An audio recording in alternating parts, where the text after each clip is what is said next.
Ma petite sœur et moi avions ce grand champ ouvert derrière notre maison. L'espace semblait infini, et nous passions souvent nos étés et nos vacances à explorer tous les champs à l'arrière. Ces champs s'étendaient, on est sur une bonne distance, et je dirais qu'après environ 5 kilomètres, ils menaient à des collines de taille respectable. Nous aimions souvent faire des randonnées simplement parce qu'il n'y avait rien de mieux à faire là où nous vivions. Quand cette histoire est arrivée, je n'avais que 14 ans et ma sœur en avait 11. C'était un samedi comme les autres. Et nous avions préparé notre pique-nique, car le préparer faisait partie du plaisir, et nous allions chercher un bon endroit pour le manger en traversant les champs. Mes deux parents avaient des emplois extrêmement exigeants. Ma mère travaillait pratiquement toute la journée le samedi, et mon père avait encore du travail à rattraper. Donc il restait à la maison, travaillant sans relâche sur son ordinateur portable pendant que nous sortions. Il n'y a pas de réseau mobile un peu plus loin que notre maison, donc nos téléphones étaient pratiquement inutiles. Mais nous les prenions quand même au cas où, par miracle, nous aurions du réseau et en cas d'urgence. C'était une journée comme les autres. Nous avions traversé les champs et atteint les collines. C'est alors que nous avons pris un autre chemin. Ma sœur a dit qu'elle avait vu quelque chose par terre, quelque chose qui brillait. Nous avons avancé et trouvé un petit chemin moins fréquenté. Nous n'étions jamais passés par là. Je ne sais pas pourquoi. Nous n'avions jamais décidé d'explorer cette partie. Elle me dit qu'elle veut passer par là, car la chose brillante lui avait porté chance et que c'était le bon chemin à prendre. Quand elle m'a montré ce qu'elle avait trouvé, cela ressemblait à une puce, du genre que l'on pourrait voir à l'intérieur d'un téléphone ou d'un ordinateur. Donc quelqu'un avait manifestement cassé quelque chose et éparpillé un appareil électronique quelconque. Tout cela se trouvait un peu partout dans les bois, ce qui est déjà assez étrange. Nous avons continué notre randonnée, ma sœur en tête. Et le sentier est devenu encore plus accidenté, à mesure que les collines devenaient en un plus raides, montant et descendant. Une partie du plaisir pour moi était d'aller dans des endroits que je ne connaissais pas, mais quelque chose dans cette randonnée me mettait mal à l'aise. Je n'étais pas tout à fait sûr de quoi, mais ma sœur semblait heureuse, alors je l'ai suivie sans me plaindre. Nous étions partis depuis au moins 4 heures maintenant. Et comme toute personne qui a déjà fait de la randonnée le sait, marcher et randonner pendant 4 heures, ça finit forcément par vous donner faim. Je dis à ma sœur que j'ai faim et que nous devrions manger les sandwichs et les encas que nous avions préparés. Nous cherchons autour de nous un endroit convenable pour manger, peut-être une bûche ou un rocher, mais pour l'instant, il ne semblait rien y avoir de confortable. Nous avons continué pendant environ 5 minutes avant de trouver une grosse bûche tombée sur laquelle nous pouvions nous asseoir confortablement. Ma sœur a sorti les sandwichs et les encas de mon sac à dos, a pris les boissons et nous avons commencé à discuter, à manger et à passer un bon moment en général. L'endroit où nous nous étions arrêtés n'avait rien de spécial. Mais pendant que nous parlions, j'ai entendu quelque chose d'étrange. Je lui ai demandé d'arrêter de mâcher un instant et j'ai entendu un bruit comme celui d'une brindille qui se casse. J'ai regardé frénétiquement dans toutes les directions, mais je n'ai rien vu. Il y avait aussi un léger écho dans ce bruit, une résonance qui m'a fait frissonner. J'ai regardé autour de moi à nouveau. Le son semblait venir d'un peu plus loin, juste en dessous de nous. Nous étions presque au sommet d'une colline et nous ne pouvions pas voir très loin en bas, surtout pas jusqu'à l'endroit d'où cela venait. Mais en regardant vers le bas, nous pouvions voir qu'il était assez facile de descendre et d'aller enquêter sur la source de ce bruit. J'étais curieux, mais ma sœur ne voulait pas venir. Elle a dit « Ça avait l'air effrayant, comme si quelque chose rongeait des os. » Je me suis moqué d'elle, je lui ai dit qu'elle était ridicule, mais je n'avais aucune intention de partir précipitamment. Comme mon sandwich était encore à moitié mangé, et que j'avais une barre de céréales et d'autres encas à dévorer avant même de penser à bouger de ma place. Environ 20 minutes s'étaient écoulées et à ce moment-là, le bruit s'était arrêté. J'étais toujours curieux et j'ai supplié ma sœur de venir avec moi. Elle a refusé. Alors j'ai commencé à faire le tour Et quand elle s'est rendue compte à quelle distance j'étais, a-t-elle crié qu'elle venait aussi, et s'est-elle mise à me poursuivre. Nous descendons, et c'est là que nous voyons l'entrée d'une petite grotte, presque comme une fissure dans la pierre de cette colline. Nous nous regardons, je sors mon téléphone et j'éclaire avec la lampe torche l'espace semblable à une crevasse. Nous nous rapprochons petit à petit. Nous faisons très attention à marcher silencieusement pour ne pas effrayer ce qui produisait ce bruit. À ce moment-là, je pensais simplement que c'était un animal. Et là où nous vivons, il n'y a rien de dangereux. Donc je n'étais pas inquiet, j'étais juste curieux de voir ce que c'était. J'avance mon téléphone, je regarde de plus près, en essayant autant que possible de me concentrer dans le noir. Et en m'approchant, je remarque que la grotte est en fait plus grande que ce à quoi je m'attendais. Ma sœur me tient la main, effrayée. Alors que nous avançons dans l'obscurité, je fais des mouvements avec ma lampe, mais la lumière de mon téléphone n'est pas très puissante et n'éclaire qu'un petit espace devant nous. J'écoute et il y a un bruissement derrière. Ma sœur pousse un petit cri, le bruit l'effraie et elle me tire par le bras pour partir, mais je résiste et d'un regard, je lui fais comprendre que je veux continuer. Le sol était ordinaire et après quelques pas, nous faisons craquer le sol sous nos pieds et baissons les yeux. Il y avait un petit os d'animal par terre. Ma sœur fait burk et me tire à nouveau, insistant pour qu'on parte. Je fais encore briller mon téléphone autour de moi. Cette grotte est grande et ça ne vaut pas la peine de contrarier ma sœur pour l'explorer. Je me dis que je reviendrai peut-être seul un autre jour. Je la laisse m'entraîner et c'est à ce moment-là qu'elle s'arrête. Je l'ai entendu aussi. Quelque chose a fait un bruit dans la grotte. Je dirige ma lampe torche dans cette direction quand je vois un homme se lever. Il est complètement nu. Même si je ne pouvais pas tout distinguer en détail car, comme je l'ai dit, l'éclairage de mon téléphone n'est pas le meilleur. Nous restons là figés une seconde avant que ma sœur ne me secoue et que nous nous mettions à courir. L'homme reste simplement là. Quand nous atteignons l'entrée de la grotte, qui n'est assez large que pour qu'une seule personne passe à la fois. Mon cœur bat à tout rompre dans ma poitrine. Je pousse ma sœur à travers et, dans le court instant qu'il me reste, alors que ses fesses pampassent, je me retourne et je le regarde. Il est toujours là, debout sur son perchoir, à nous regarder. J'ai failli me faire dessus. Je crie. Et on court pendant environ 21 minutes sans s'arrêter avant que ma sœur ne craque, se mette à pleurer et me gronde me disant qu'on n'aurait jamais dû entrer là-dedans. Quand on rentre à la maison, fatigués et énervés l'un contre l'autre, on se précipite tous les deux pour raconter à mon père ce qui s'est passé, je lui raconte ce qu'on a vu. Et ma sœur aussi, elle insiste sur l'importance de le savoir. C'était mon idée d'y aller en premier lieu. Mon père ne nous a pas cru. Il a déclaré « Un homme n'a aucune raison de se cacher dans une grotte ». Puis il nous a ignorés et chassés. Nous sommes allés nous coucher ce soir-là, boudeurs, car notre père ne nous avait pas cru. Mais le lendemain matin, alors que nous prenions le petit déjeuner, une voiture de police est arrivée. Le policier nous fait asseoir et nous pose quelques questions concernant ce que nous avons vu. Nous lui donnons une idée approximative de l'endroit où se trouvait cette grotte et nous lui parlons de l'homme qui était nu ainsi que du fait que nous avions marché sur des os. Il me lance un regard inquiet, dit « Merci pour votre aide » et s'en va. Il s'avère que mon père a appelé la police car il était inquiet.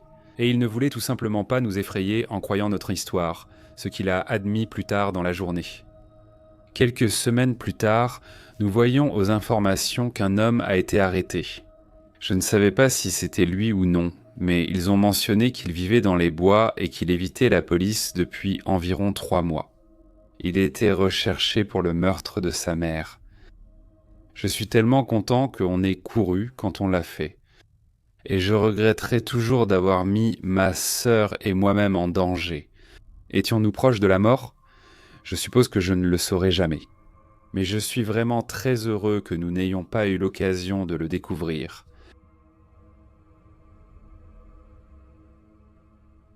Cela s'est produit assez récemment.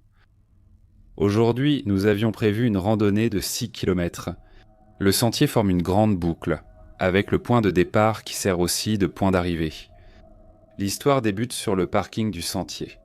Il y avait environ 5 autres voitures sur le parking, et de la voiture la plus proche de nous est sorti un couple d'âge moyen. Nous ne leur avons pas prêté attention comme nous le faisons généralement avec des inconnus, et nous sommes allés aux toilettes avant de prendre le sentier. Ils sont partis en randonnée. Nous avons débuté la randonnée par l'itinéraire numéro 1, effectuant la boucle en sens inverse des aiguillets d'une montre. Le sentier lui-même forme une grande boucle d'environ 6 km, avec le parking situé au point le plus élevé et le point le plus bas se trouvant au milieu du sentier. La montée depuis la section la plus basse du milieu jusqu'au sommet, dans un sens comme dans l'autre, est extrêmement raide, lente, glissante et difficile. Environ 25 minutes après le début de notre randonnée de 3 heures, nous avons atteint le point A, où nous avons rattrapé le couple plus âgé. Au moment où nous les avons rejoints dans le canyon, ils ont décidé de faire demi-tour vers le parking, nous dépassant au passage. Nous avons échangé des sourires et un signe de la main en passant, sans plus d'attention.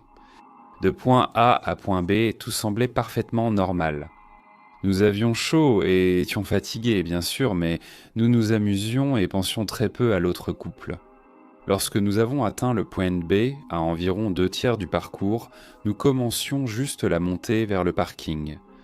Mais les choses ont commencé à devenir étranges.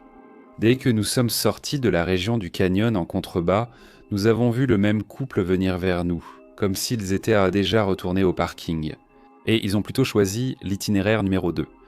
Cela ne nous semblait pas inhabituel, car le premier canyon près du point A était difficile à descendre.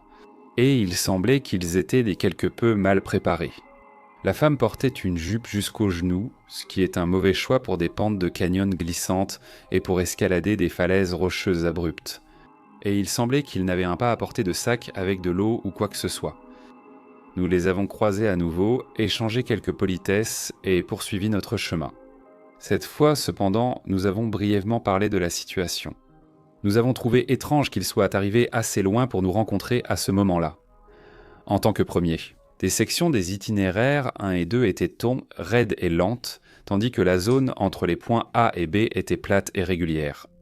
Compte tenu de la différence de terrain et de leur âge, ainsi que de leurs conditions physiques apparentes, nous étions d'accord. C'était vraiment étrange de les voir à cet endroit du sentier, mais nous avons continué malgré tout, en haussant simplement les épaules et sans y penser davantage. Peu de temps après, nous avons rejoint le belvédère, qui se trouvait à quelques centaines de mètres au-dessus de la partie basse du sentier et à 10 minutes après le point B. Alors que nous faisions une pause pour prendre quelques photos et reprendre notre souffle, ma femme a fait remarquer qu'elle pouvait entendre leur voix en bas, dans le canyon, pendant que nous nous reposions. Nous avons écouté et nous sommes mutuellement mis d'accord pour dire qu'il s'agissait probablement du même couple, puisque l'endroit d'où semblaient en provenir les voix correspondaient à peu près à l'endroit où ils auraient dû se trouver. Étant donné le dernier endroit où nous les avions vus et l'absence de toute autre personne sur le sentier jusqu'à présent.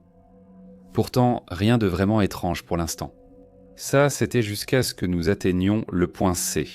Entre le belvédère et le point C, qui se trouvait à 20 minutes de la fin de la boucle et à 40 minutes du point B, il y avait un large sentier de gravier avec des pentes raides de chaque côté.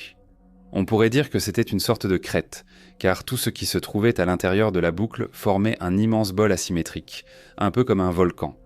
Avec une différence d'altitude d'environ 150 mètres entre le point le plus bas et le point le plus élevé du sentier, cela rendait le terrain autour du sentier pratiquement infranchissable. C'était très escarpé et couvert de végétation dense et d'arbres tombés. Il semblait évident que le sentier aménagé était le seul moyen de retourner du point de vue jusqu'au parking.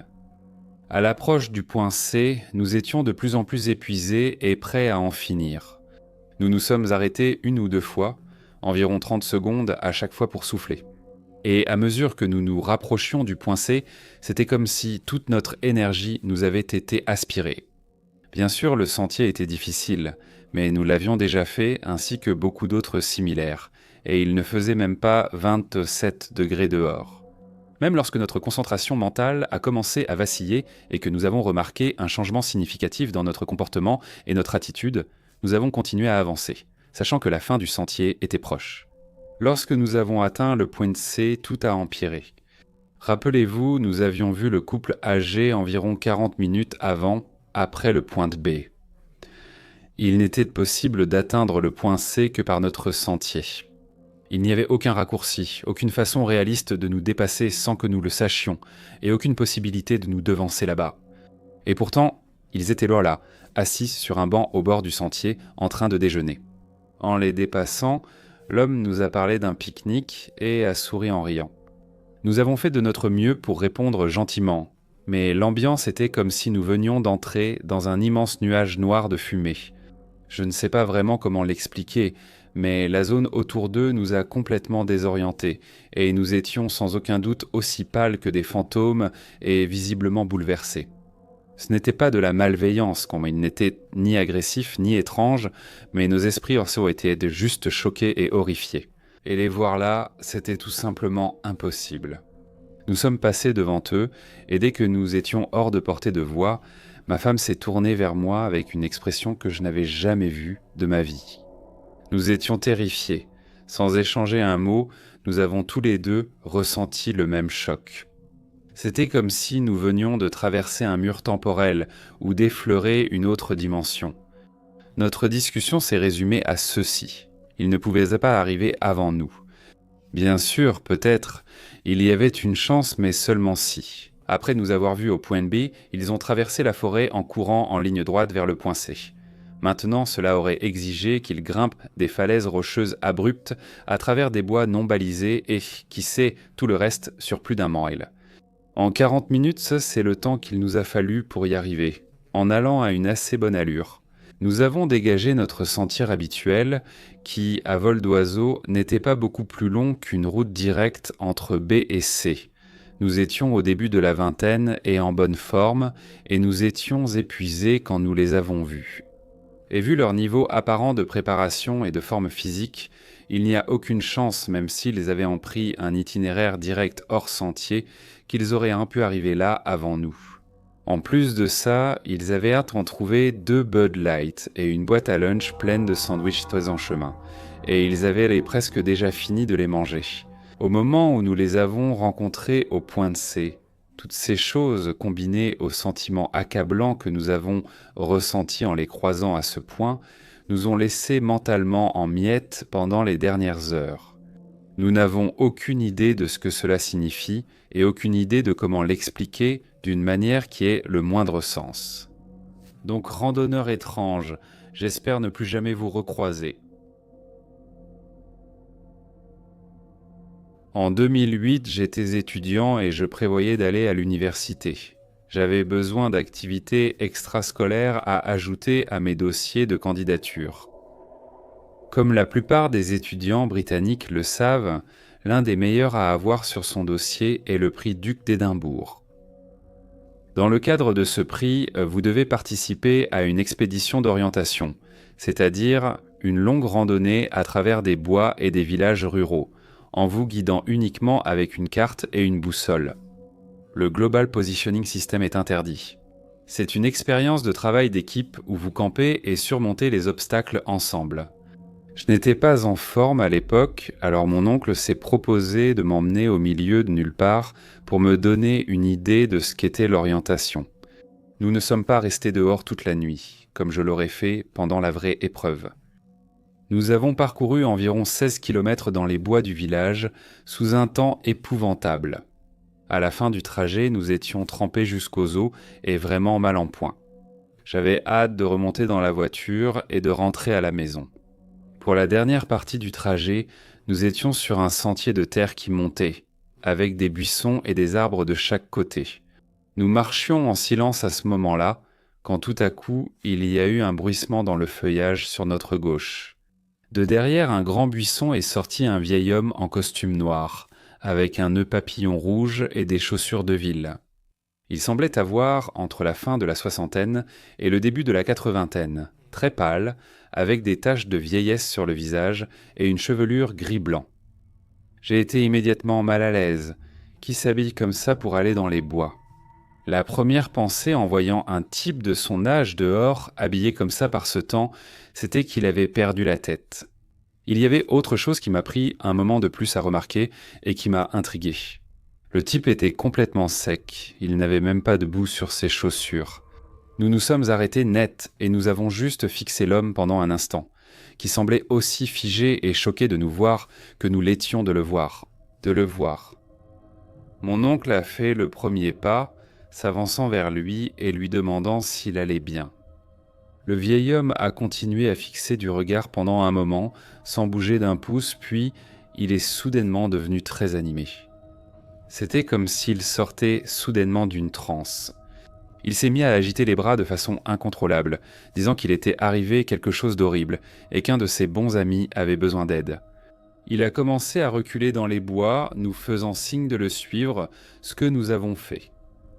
Nous avons commencé par marcher d'un pas vif, puis nous nous sommes mis à courir en essayant de suivre le vieil homme.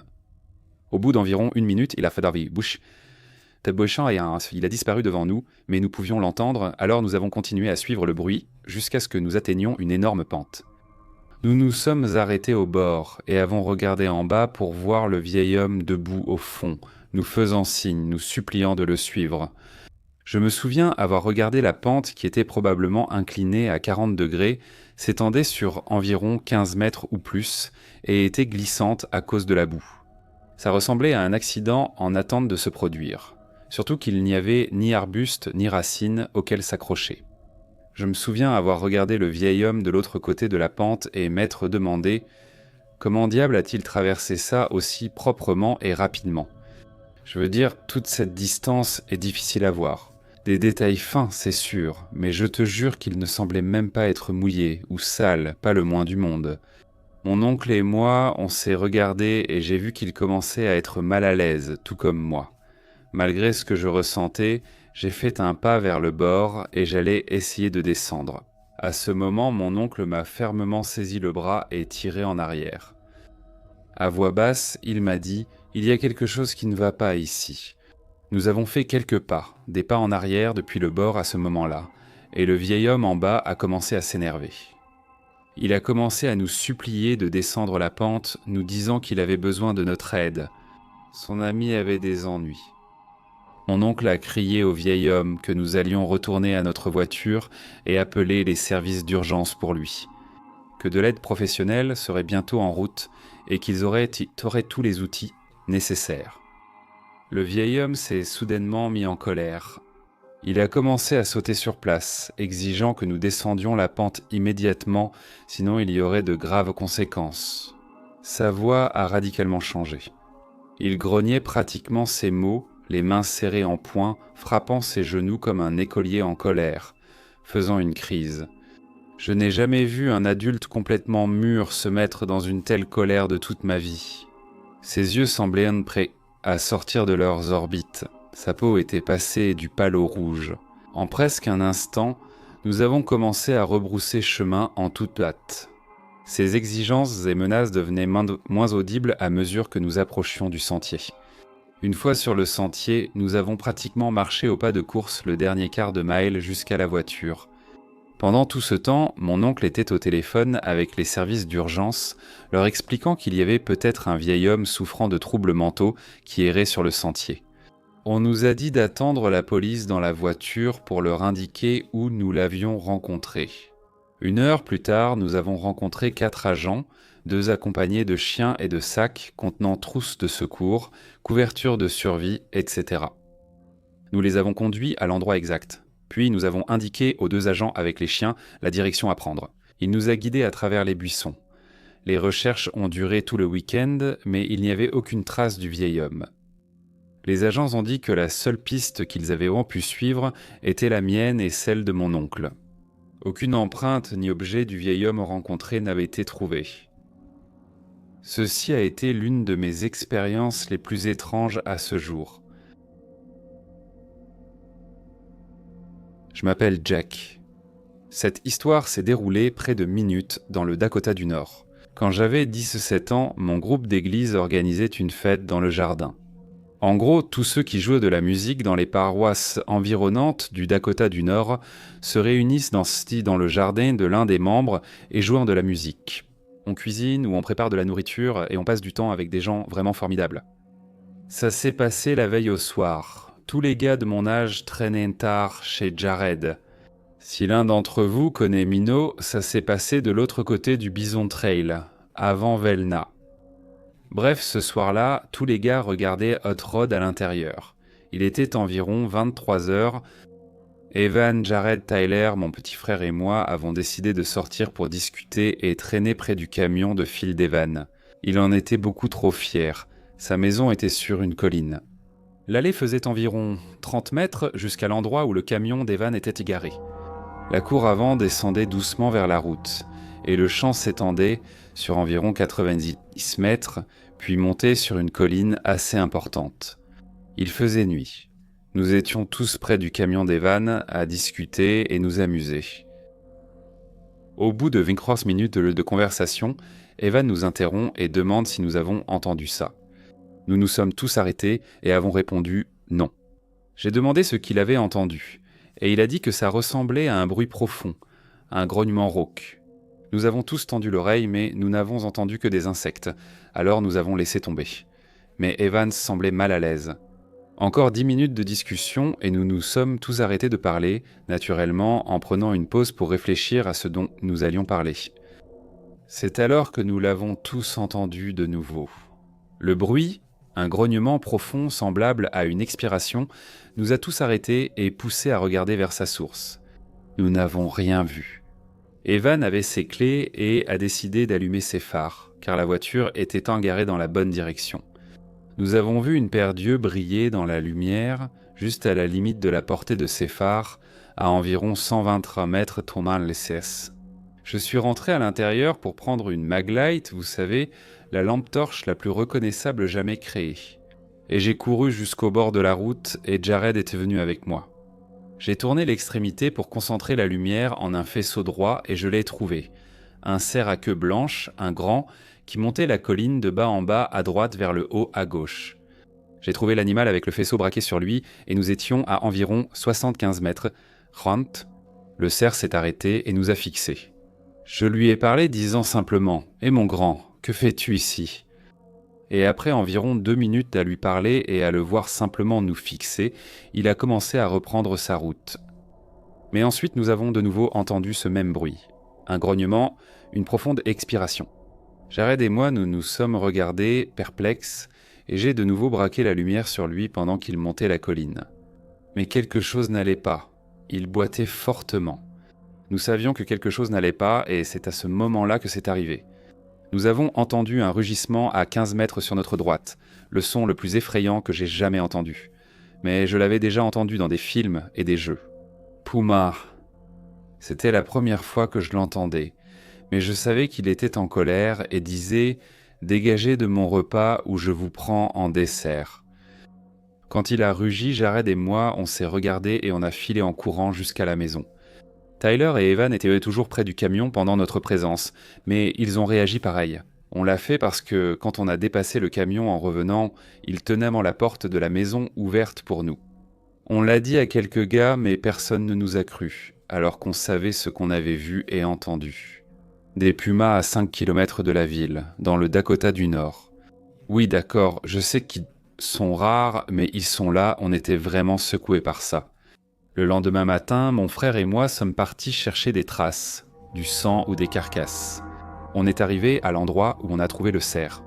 On marchait vers l'endroit, j'ai tendu mon bras devant mon frère pour nous arrêter tous les deux et j'ai entendu un bruit de cliquetis. J'ai alors vu un serpent à sonnette surgir à 3 mètres de nous et j'ai décidé que l'univers nous envoyait des signaux d'arrêt, alors on est reparti. J'ai perdu contact avec Gérard. Avec le temps, Evan s'est avéré trop perturbé pour que je veuille le fréquenter. Mon frère et moi restons proches et évoquons encore cette nuit. Les pumas sont mes animaux préférés et depuis cette rencontre, j'ai le plus grand respect pour eux. Mais après cette nuit-là, je ne suis plus jamais allé faire de la randonnée, donc du vélo ou marcher dans cette zone sans protection. En cas d'affrontement, je perdrai parce que j'ai le sentiment que je n'aurai pas droit à un deuxième avertissement. Cela s'est passé il y a un peu plus d'un an, un dimanche tôt le matin. Je vis en banlieue, mais Arsenal, mes parents possèdent une ferme où j'aime aller parce que je peux voir mon chien Molly. C'est un chien croisé, mais ce n'est pas du tout un petit chien. À cette époque, je me sentais très en sécurité avec elle, et je l'emmenais souvent en promenade dans une forêt qui était à proximité. La journée avait commencé comme d'habitude. Mon père et moi sommes montés dans la voiture, nous avons roulé un moment et nous sommes arrivés à la ferme. Je suis sorti de la voiture et j'ai étreint Molly. Mes parents se fâchaient bossant toujours quand je la serrais dans mes bras, car je sentais comme elle pour le reste de la journée. J'ai mis sa laisse à Molly et j'ai demandé à mon père si je pouvais l'emmener en promenade. Il pensait toujours qu'on allait juste descendre la rue et revenir. Mais j'ai toujours trouvé plus intéressant de l'emmener dans la forêt. J'ai toujours ressenti là-bas une certaine paix et une détente qu'aucune autre chose ne pouvait égaler. Nous avons changé de direction pour aller vers la forêt. D'habitude, là-bas, j'enlevais sa laisse pour qu'elle puisse explorer toute seule. La plupart du temps, je gravais mon nom sur les arbres ou je cherchais quelque chose d'intéressant. Je jouais au baseball avec quelques cailloux et une jambe en bois, probablement d'une vieille table. C'est alors que j'ai entendu Molly aboyer après quelque chose. Ce n'était pas l'aboiement habituel quand nous sommes dans la forêt. Je croyais soit que c'était un renard ou un autre animal, alors j'ai vite saisi la jambe de bois comme arme. Je savais que si c'était un renard, il n'attaquerait pas, et je me sentais en sécurité en la tenant. J'ai appelé Molly. Elle a continué d'aboyer. C'était très étrange car elle vient toujours quand je l'appelle. J'ai suivi le son de ses aboiements et je suis tombé sur une scène que je n'oublierai jamais. Il y avait un homme, probablement à la fin de la cinquantaine, à moitié nu, tenant une grande machette dans une main et de l'alcool de contrebande dans l'autre. C'était la première fois que je tombais sur quelqu'un dans les bois, encore moins à moitié nu, portant une énorme machette. Il ignorait complètement Molly et taillait le sol à coups de machette. Pour une raison que j'ignore, je ne savais pas vraiment comment gérer la situation. Même aujourd'hui, je n'ai aucune idée de comment je réagirais. « Monsieur, ça va ?» J'ai demandé, confus. Je ne pense pas avoir compris la gravité de la situation à ce moment-là. Il s'est retourné, révélant son visage. Il avait certains des yeux bleus les plus clairs que j'ai jamais vus jusqu'à ce jour. Je pouvais les voir si bien parce qu'ils étaient ainsi grands ouverts. « Viens ici, mon garçon. Regarde ce que j'ai déterré. » J'avais peur que si je ne l'écoutais pas, il commence à me poursuivre et c'était quelque chose que je voulais éviter à tout prix. Je me suis approché mais je suis resté à bonne distance, je n'ai rien vu à part un trou vide. Il s'est remis à frapper le sol avec sa machette en buvant de temps en temps à la bouteille. J'ai profité de ce moment pour récupérer mon chien et j'ai commencé à m'éloigner lentement afin de ne pas lui faire savoir que je partais. Mais ensuite j'ai jeté un dernier coup d'œil à l'homme. Sa tête était profondément enfoncée dans le trou. J'étais intrigué, alors j'ai continué à regarder. Je sais que c'était idiot de ma part. Il s'est relevé du sol et j'ai été choqué quand je l'ai vu porter un os dans sa bouche. Je n'ai aucune idée à quel animal il appartenait, si tant est qu'il appartenait à un animal. J'en avais vu assez et j'ai commencé à m'enfuir en courant avec mon chien. Pendant que nous courions, je l'ai entendu rire. Et c'est à ce moment-là que j'ai vu quelque chose voler du coin de l'œil. C'était la machette. Je l'ai entendu crier « Merde !» Ça m'a fait courir encore plus vite. Je connaissais très bien la forêt, donc je n'avais pas peur de me perdre. J'ai traversé branches et buissons jusqu'à sortir de là, et je n'ai pas arrêté de sprinter, jusqu'à ce que j'arrive au garage où mon père testait les phares de notre tracteur. Je ne lui ai rien dit à propos de cet homme, car j'avais peur qu'il se fâche et qu'il ne me laisse plus jamais promener Molly. Inutile de dire que je ne suis plus jamais retourné seul dans cette forêt. L'homme, avec la machette et l'os dans la bouche, je n'ai aucune intention de te recroiser un jour. C'est arrivé il y a quelques années, quand j'étais encore au lycée, et que les caméras en direct, les sonnettes connectées, commençaient en tout juste à apparaître. Ça devait être vers 2014. J'avais l'habitude d'aller courir dans les bois juste à côté de chez moi, dans le nord de l'État de Washington. Le sentier commençait très raide, presque comme une randonnée, puis devenait plus plat et régulier. C'est là que je commençais mes courses. Je courais tous les jours à peu près à la même heure le matin vers l'aube et l'après-midi avant et après l'école. Un matin, je courais avant l'école et un homme grand, avec une barbe et un chapeau beige simple, était assis sur le banc au début du sentier. Je n'aimais pas côtoyer les gens car j'étais un ado maladroit, alors je baissais les yeux et passais devant lui. En m'approchant, j'ai pu voir qu'il me fixait du regard. Je suis passé devant lui et alors que je montais le sentier, je me suis légèrement retourné et j'ai vu qu'il s'était levé et qu'il marchait sur le sentier, derrière moi. Gardez à l'esprit que le soleil se lève à peine, donc il fait encore presque entièrement sombre. Alors j'ai couru. Je ne faisais pas mon jogging habituel, je sprintais. Je n'avais jamais vu ce sentier le matin, il était toujours désert, et pour une raison inconnue, il me mettait mal à l'aise. Je savais que je pouvais passer par la forêt, pratiquement jusqu'à mon jardin, donc je n'étais pas trop inquiet. Mais j'avais peur qu'il m'attaque ou quelque chose comme ça. En avançant plus loin sur le sentier, je l'ai perdu de vue, alors j'ai ralenti parce que, franchement, j'étais à bout de souffle. Puis j'ai entendu une voix d'homme dire fort « Eh bien, tu ne vas pas te présenter ?» C'est là que j'ai paniqué. J'ai appelé ma mère et je lui ai dit que je pensais que quelqu'un me suivait sur le sentier. Je lui ai raconté brièvement ce qui s'était passé, et elle m'a dit qu'elle pouvait me retrouver avec sa voiture au début du sentier, au cas où l'homme me suivrait. Elle ne voulait pas qu'il sache où nous habitions. J'ai pris un sentier secondaire qui menait directement au début du sentier principal et je surveillais l'homme, pendant tout le trajet. J'ai sauté dans la voiture de ma mère et j'ai commencé à pleurer. Je ne me souvenais plus pourquoi. Je me souviens juste d'avoir eu tellement peur d'être enlevé. Le reste de ma journée s'est déroulé normalement. Je suis allé à l'école, j'ai assisté à tous mes cours et, pour la plupart, j'ai oublié cette épreuve. La semaine s'est déroulée normalement jusqu'au vendredi soir. En rentrant de l'école, je me suis arrêté à l'épicerie et en sortant, je jure avoir vu l'homme.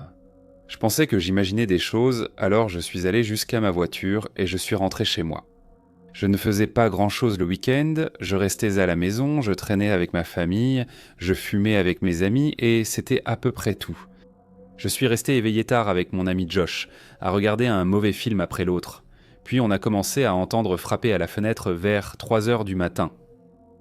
Il y avait des gamins de collège agaçants dans mon quartier qui faisaient toujours des farces.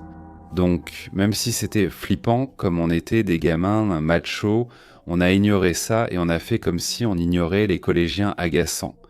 Les coups se sont ensuite déplacés de la pièce du fond où nous étions jusqu'aux fenêtres près de la porte d'entrée. Le matin, j'en ai parlé à mes parents et mon père a vérifié la caméra Ring. C'était l'homme. De nombreuses vidéos de lui existaient.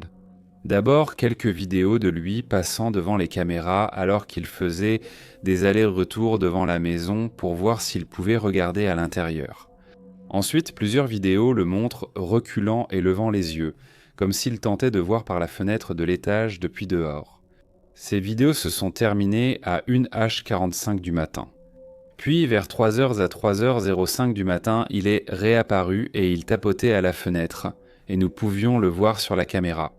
À un moment donné, il a reculé, a remarqué la caméra et l'a simplement fixée du regard. Il l'a fait plusieurs fois, puis s'est approché de la caméra et a chuchoté « Alors, ta course s'est bien passée ». Il a souri et s'est éloigné. Mon père a appelé la police et leur a demandé de venir chez nous. Il leur a montré les images de la caméra. Mais comme nous n'avions pas de caméra dans notre maison ni à l'arrière, nous n'avons pas pu prouver qu'il avait pénétré sans autorisation. Et il n'y a rien d'illégal à parler à la sonnette de quelqu'un. Je ne l'ai jamais revu. Et quand la police est revenue le mois suivant, ils ont dit qu'ils pensaient que dès qu'il avait vu la caméra, il avait paniqué et décidé qu'il était pris, et d'arrêter ce qu'il prévoyait de faire. C'était totalement terrifiant, j'étais littéralement traqué. Je suis un homme, donc cela ne m'était jamais arrivé, et heureusement, cela n'est plus jamais arrivé. On peut dire sans risque qu'après ces événements, je me suis inscrit à la salle de sport. Je fais de longues randonnées quand je peux. Parfois, cela signifie se lever tôt ou rester dehors tard pour parcourir le plus de kilomètres possible. Parfois, marcher dans l'obscurité totale avec une lampe frontale à faible intensité devient effrayant. J'ai grandi dans les bois de cette région. J'ai dormi sous notre voûte étoilée plus de nuits que je ne peux en compter. J'ai parcouru des milliers de kilomètres le long de rivières, lacs, crêtes, tourbières et ruisseaux. J'ai chassé le gibier et je précise cela parce que c'est important, tu comprends. J'ai entendu, vu et senti à peu près tout ce que cette région a à offrir en matière de nature sauvage. Mais mon expérience la plus effrayante s'est produite vers 4h30 du matin. C'était la fin du printemps. La lumière du matin n'apparaîtrait dans les arbres que dans 30 à 45 minutes. Encore 1 heure s'est écoulée avant le lever du soleil. J'étais au 5e kilomètre. Je suis dans une vallée basse coincée entre 2 crêtes escarpées.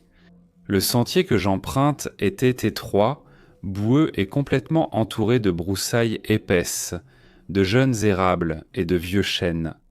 Je suis concentré sur la petite lumière de ma lampe frontale, avançant pas à pas, complètement dans ma bulle. Et c'est là que j'ai entendu un craquement fort et je me suis figé sur place. C'est la partie que j'ai du mal à décrire. 4h30 au printemps, ça veut dire que je suis la seule chose qui fait du bruit. Pas d'oiseaux qui chantent, rien, mort, silence, en plein pas. Je me suis figé. Mais quand l'instinct de survie se déclenche, tu as ces réflexes immédiats. La pensée qui m'a traversé l'esprit alors que je restais là, essayant de me faire discret, c'était « si je l'entends encore, je fais demi-tour et je repars d'où je viens, en vitesse ». Pourquoi ? Parce que ce bruit n'était pas simplement une branche qui se cassait, ce n'était pas du bois mort qui tombait, ce n'était pas un danger de chute. J'étais absolument certain d'avoir entendu quelque chose d'intentionnel. L'entendre 2 fois, ça voulait dire que je devais foutre le camp de là. Pour décrire ça du mieux que je peux, ça ressemblait au bruit d'un bâton en bois de taille correcte qu'on secoue violemment et qu'on frappe contre un petit arbre. Plutôt un bâton de la taille d'une batte fungo qu'une batte de baseball. La différence dans ma tête, c'est que ce bruit était un craquement, pas un bruit sourd ou un coup. Et je l'ai déjà décrit comme explosif par le passé, car c'était tellement soudain et terriblement fort. J'avais l'impression que c'était à environ 50 mètres juste devant moi, et c'était fort et clair. Alors que je me tenais là, complètement effrayé, j'ai réalisé que le pire de ma situation allait bientôt arriver. Je savais d'où venait le bruit et je savais où allait le sentier. Dans environ 30 mètres, j'allais arriver à un virage à 180 degrés et commencer à monter la crête en m'éloignant du ruisseau. Cela signifiait qu'aussitôt que j'aurais le courage d'avancer vers le bruit, j'allais devoir lui tourner le dos et monter cette crête. Et cela m'a rendu très nerveux. Ma tête oscillait entre un drogué, un meurtrier et un costaud prêt à frapper. Les minutes passent, je souffle juste ma respiration brumeuse sur mes lunettes et j'écoute. Rien, un silence de mort. Il me reste environ 20 à 30 minutes avant la première lueur du jour. J'allume la lampe frontale et je commence à ramper lentement vers le virage à 180 degrés. Quand tu portes une lampe frontale dans les bois la nuit, chaque branche d'arbre devant toi projette de grandes ombres noires mouvantes sur le sentier. Et ça n'a pas aidé. J'arrive au virage et je le prends rapidement. J'avance assez vite à ce moment-là, en essayant d'être silencieux. Je prends de petites respirations superficielles pour pouvoir écouter tout en remontant le sentier. Et puis je le sens, une puanteur m'envahit, indescriptible. J'ai juste imaginé la mort, humide et pourrie. En tant qu'ancien pompier, j'ai déjà travaillé sur des scènes où des humains avaient en perdu la vie. C'était comme une décomposition de plusieurs jours, mais l'odeur restait étrange. J'ai continué à marcher vite et, arrivé en haut de la crête, j'étais essoufflé. La première lueur du jour apparaissait. Je n'ai cessé de bouger jusqu'à ce qu'il fasse jour et que les oiseaux chantent. J'ai tout entendu dans nos bois, j'ai tout senti et je vous le dis, je ne sais pas du tout ce que c'était. Les arbres morts et surtout les branches feuillues font beaucoup de bruit en tombant. Je l'ai entendu de nombreuses fois, mais je ne sais vraiment pas ce que c'était.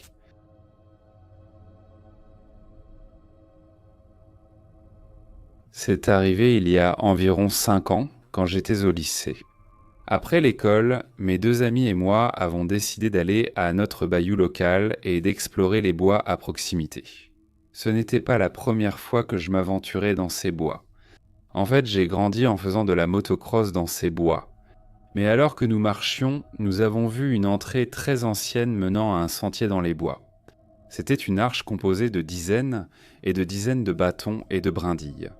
Et nous, étant jeunes, nous avons décidé que ce serait une bonne idée de nous mettre à quatre pattes et de ramper à travers cette structure douteuse. Évidemment, ce n'était pas la bonne décision, ça aurait pu être un piège ou quelque chose comme ça. Heureusement, ce n'était pas le cas, et nous avons poursuivi notre aventure dans la forêt. Après avoir suivi ce chemin pendant un court instant, nous sommes tombés sur une tente et une structure en bois à côté qui formaient une sorte de toit. Nous avons appelé vers la tente et demandé si quelqu'un était là avant de décider qu'elle devait être inoccupée. Comme nous sommes des fauteurs de troubles, je pense qu'il est assez évident que nous l'avons fouillée ensuite. Rangés dans le toit de cette structure en bois, il y avait des machettes, des carabines à plomb, et au sol des sacs poubelles remplis de toutes sortes de récipients et d'autres trucs, ce qui m'a paru plutôt étrange. On aurait dit que quelqu'un vivait vraiment là. À l'intérieur, il y avait un matelas et juste à côté, un énorme beng. Et comme j'étais un fumeur à l'époque, j'ai crié « Je le prends !» aussi vite que possible. Mon ami a soupiré et m'a dit de le garder. Heureusement, la valeur marchande de ce truc était d'environ 250 $, mais malheureusement, quelqu'un me l'a volé peu de temps après que je l'ai eu. Il y avait aussi du Jack Daniels, de la vodka à la myrtille, que j'ai aussi prise. Donc j'ai fini par garder la plupart pour moi. Il commençait à faire sombre. Au bout de la clairière, un sentier était couvert de petites bougies chauffe-plat encore allumées. Il devait y en avoir des centaines. Le sentier n'était pas très long et finissait par ramener à la tente, donc il faisait juste une sorte de boucle. Mais il faut rester très méticuleux, à aligner des centaines de bougies chauffe-plat le long du chemin. Ce sentier faisait quelques dizaines de pieds d'argent de long, puis il fallait les allumer une par une. Après ça, on a décidé de foutre le camp de là. Avant qu'un sans-abri ne revienne voir, on s'est faufilé dans leur camp et on a volé quelques affaires. Avec le recul, je pense qu'on est peut-être vraiment tombé sur un labo de fortune. Pourquoi sinon ? Il y aurait quelques sacs poubelles qui traînent, remplis de toutes sortes de bidons et de récipients. Je pense vraiment que la personne qui vivait là préparait de la drogue. Je peux me tromper, mais tout ce que je sais, c'est que cet endroit était louche. J'ai fini par y retourner plusieurs fois, même tout seul. Et il semblait que la zone avait depuis été abandonnée, avec la tente et le matelas complètement brûlés. Cet endroit avait l'air différent dans le noir, surtout quand j'étais seul. Il y régnait une atmosphère étrange. Mais ce n'est pas tout, les bougies étaient encore allumées. La panique m'a envahi et j'ai pris mes jambes à mon cou sans jamais y retourner. J'étais dans le parc national de Big Bend il y a environ 20 ans, en train de préparer une présentation sur la randonnée pour REI. Big Bend, c'est la partie ouest du Texas qui s'étend le long du coude du Rio Grande, formant la frontière avec le Mexique. C'est un mélange de haut désert et de petites montagnes, endroit magnifique, riche en histoire. Je faisais une randonnée près du canyon Santa Elena, probablement quelques heures avant le coucher du soleil, pour essayer de prendre des photos pour la présentation. Cette zone du parc s'ouvre sur une section relativement plate du bassin où la rivière s'élargit et où la faune a tendance à être plus diversifiée et visible. J'étais à plusieurs centaines de mètres de mon van qui était égaré sur un parking désigné à ce qui servait alors de départ de sentier. En approchant du bassin près de l'embouchure de mon canyon, j'ai vu quelque chose de très inhabituel. Tellement inhabituel. En fait, il m'a fallu quelques secondes pour que mon cerveau comprenne l'énigme. Quelque chose bougeait de l'autre côté de la rivière et c'était gros, de la taille d'un homme mais près du sol. De la couleur d'un cerf peut-être, et ça avançait en traînant les pieds. À première vue, cela ressemblait à une biche à queue blanche de taille moyenne, couchée sur le côté et se déplaçant comme un serpent. Mais ce n'est pas quelque chose qui arrive. Alors je me suis approché un peu pour améliorer ma ligne de vue. C'était un puma, un gros félin, un très gros félin. Il avançait furtivement, le corps bas, chassant quelque chose qui se trouvait probablement à peine à un jet de pierre de l'endroit où je me tenais. Je n'en avais jamais vu auparavant, et quand l'information visuelle a finalement été traitée, je crois que mon sang s'est glacé. puis il m'a regardé. Je n'oublierai probablement jamais ce moment-là. On pouvait voir ce petit compteur de calories s'allumer dans ses yeux. Je n'ai jamais été aussi reconnaissant envers une rivière de toute ma vie. Certes, à cette époque, et peut-être encore aujourd'hui, la rivière était très basse à cause de la sécheresse et des pratiques d'irrigation non autorisées et illégales en amont. Et il était probablement possible de traverser à plusieurs endroits ici avec un risque minimal. Mais elle restait tout de même assez large et ressemblait clairement à une véritable barrière d'eau puissante. Death Kitty fait une série de doubles prises, sa tête passant de moi à quoi que ce soit. A-t-il dit que la proie allait rapidement d'avant en arrière? Calculateur de calories et calculateur de risque. Tu essaies de déterminer le menu de ce soir? Je meurs un peu à l'intérieur. Je garde mon visage impassible et je commence à m'éloigner lentement et discrètement. Je ne sais pas si j'en valais la peine, si la rivière comptait trop, ou si le grand 1 n'était tout simplement pas intéressé par moi. Mais personne ne m'a poursuivi et, après avoir rompu la ligne de vue, j'ai pu retourner dans la camionnette sans problème, sans aucun signe de poursuite et avec une légère tachycardie. C'était la plus longue courte marche que j'ai jamais faite. Plus tard dans la nuit, j'étais garé en dehors de la route principale du parc, dans une zone où les grands félins chassaient allant souvent. Je me souviendrai toujours d'avoir été garé là, au milieu de nulle part, grignotant des Oreos un peu rassis avec une bouteille d'eau, en écoutant de temps en temps le grognement ou le cri d'un grand félin. Sortir de l'obscurité et être reconnaissant pour ma position relativement chanceuse dans la chaîne alimentaire. Aussi, une nuit, alors que j'étais sous NyQuil, j'ai eu des hallucinations après avoir attrapé une maladie respiratoire et je me suis réveillé en hurlant devant une montagne à 3 heures du matin dans le camping public. Ceci était l'histoire effrayante de quelqu'un d'autre. Je vis juste là où les terres agricoles rencontrent la périphérie de la banlieue, sur une île au large de la côte de la Colombie-Britannique. Le climat ici est celui d'une forêt pluviale subtempérée, donc le paysage naturel et intact est incroyablement sauvage, dense et luxuriant. Je suis un cycliste d'endurance passionné et je profite pleinement du réseau de sentiers dans la forêt qui entoure ma région. Je travaille de longues heures, donc la plupart de mes sorties à vélo en hiver se font dans l'obscurité totale avec ma fidèle lampe de sentier. Une partie de mon sentier local serpente à travers une tourbière de forêt pluviale, remplie d'arbres, hauts de plusieurs centaines de pieds. C'est absolument magnifique en journée. On a l'impression d'être dans un endroit magique, avec des rayons de soleil qui percent à travers le brouillard. Des centaines d'espèces différentes de flore et de faune, et tellement d'animaux sauvages qui vont et viennent. Des sentiers de gibier. La nuit, j'ai l'estomac qui se noue à l'idée de traverser ce tronçon de sentier d'1 mile de long. Un jour, il y a environ 1 an, j'ai eu la chance de pouvoir faire une balade à cheval d'une journée, alors j'en ai profité. C'était une journée d'hiver froide et très pluvieuse, avec très peu de monde sur le sentier. J'avais mis un thermos de café chaud dans mon sac à dos. Et j'ai pensé que la tourbière de la forêt était aussi bonne qu'un autre endroit pour faire une pause, me dégourdir les jambes et boire mon café. Je m'intéresse à la botanique, alors j'observais de près les lichens qui poussaient sur un énorme sapin de Douglas.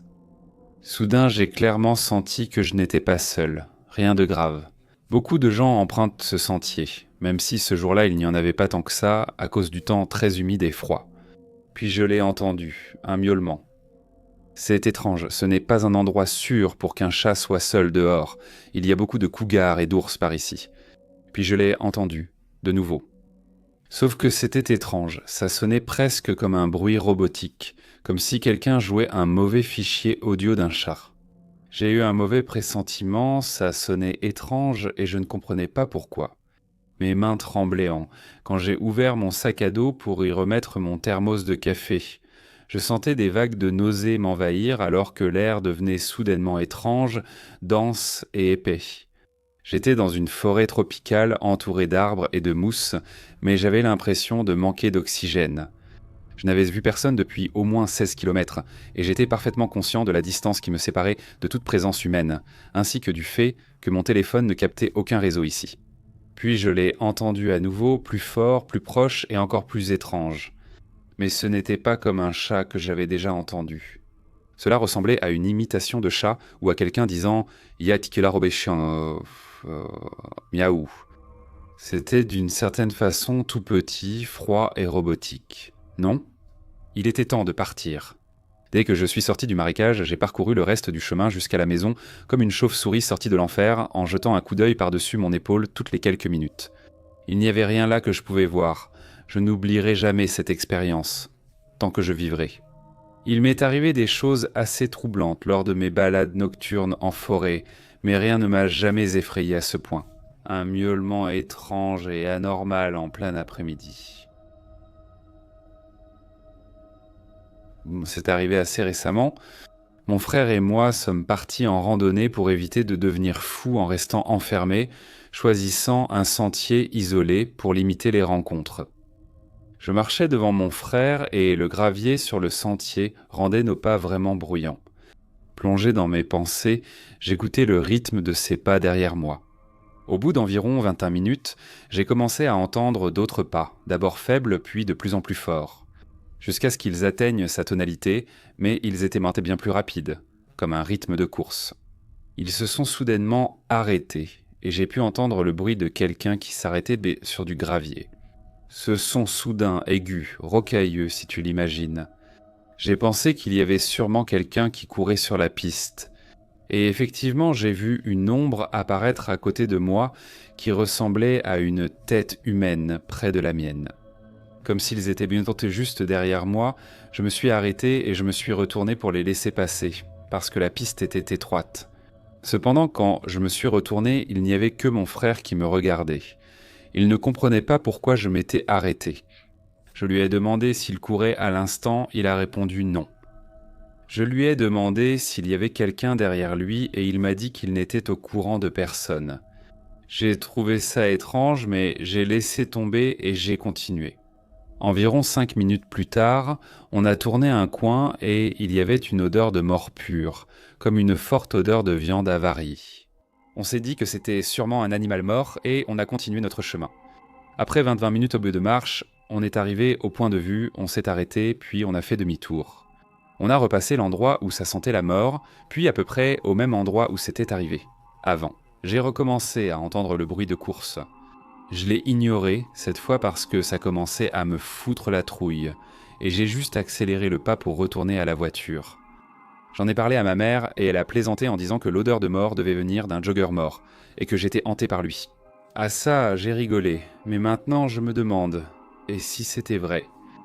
Est-ce que j'aurais dû aller enquêter sur cette odeur ?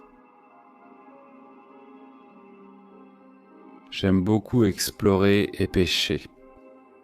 Elles coïncident souvent, donc c'est vraiment une grande passion pour moi. Je faisais de la randonnée le long d'un ruisseau dans un comté rural près de chez moi, dans des terres de chasse denses, à environ 13 km de toute habitation, et probablement au moins le double de cette distance d'une grande route ou d'une agglomération.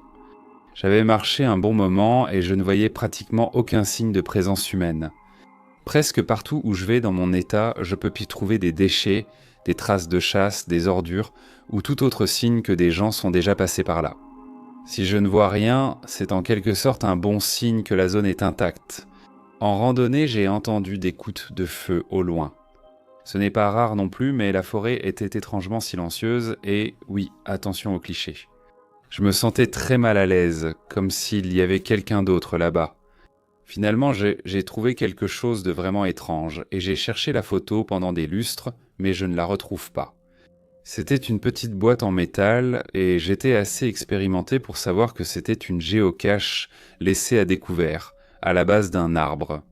Permettez-moi de vous rappeler que nous sommes à plusieurs kilomètres à travers une forêt dense, sans aucun signe d'habitation humaine ou d'influence humaine. La boîte était rouillée et semblait avoir beaucoup enduré. J'ai essayé de l'ouvrir, mais beaucoup de sédiments et de rouille s'étaient accumulés. J'ai réussi à faire bouger un peu le couvercle, mais rien de significatif.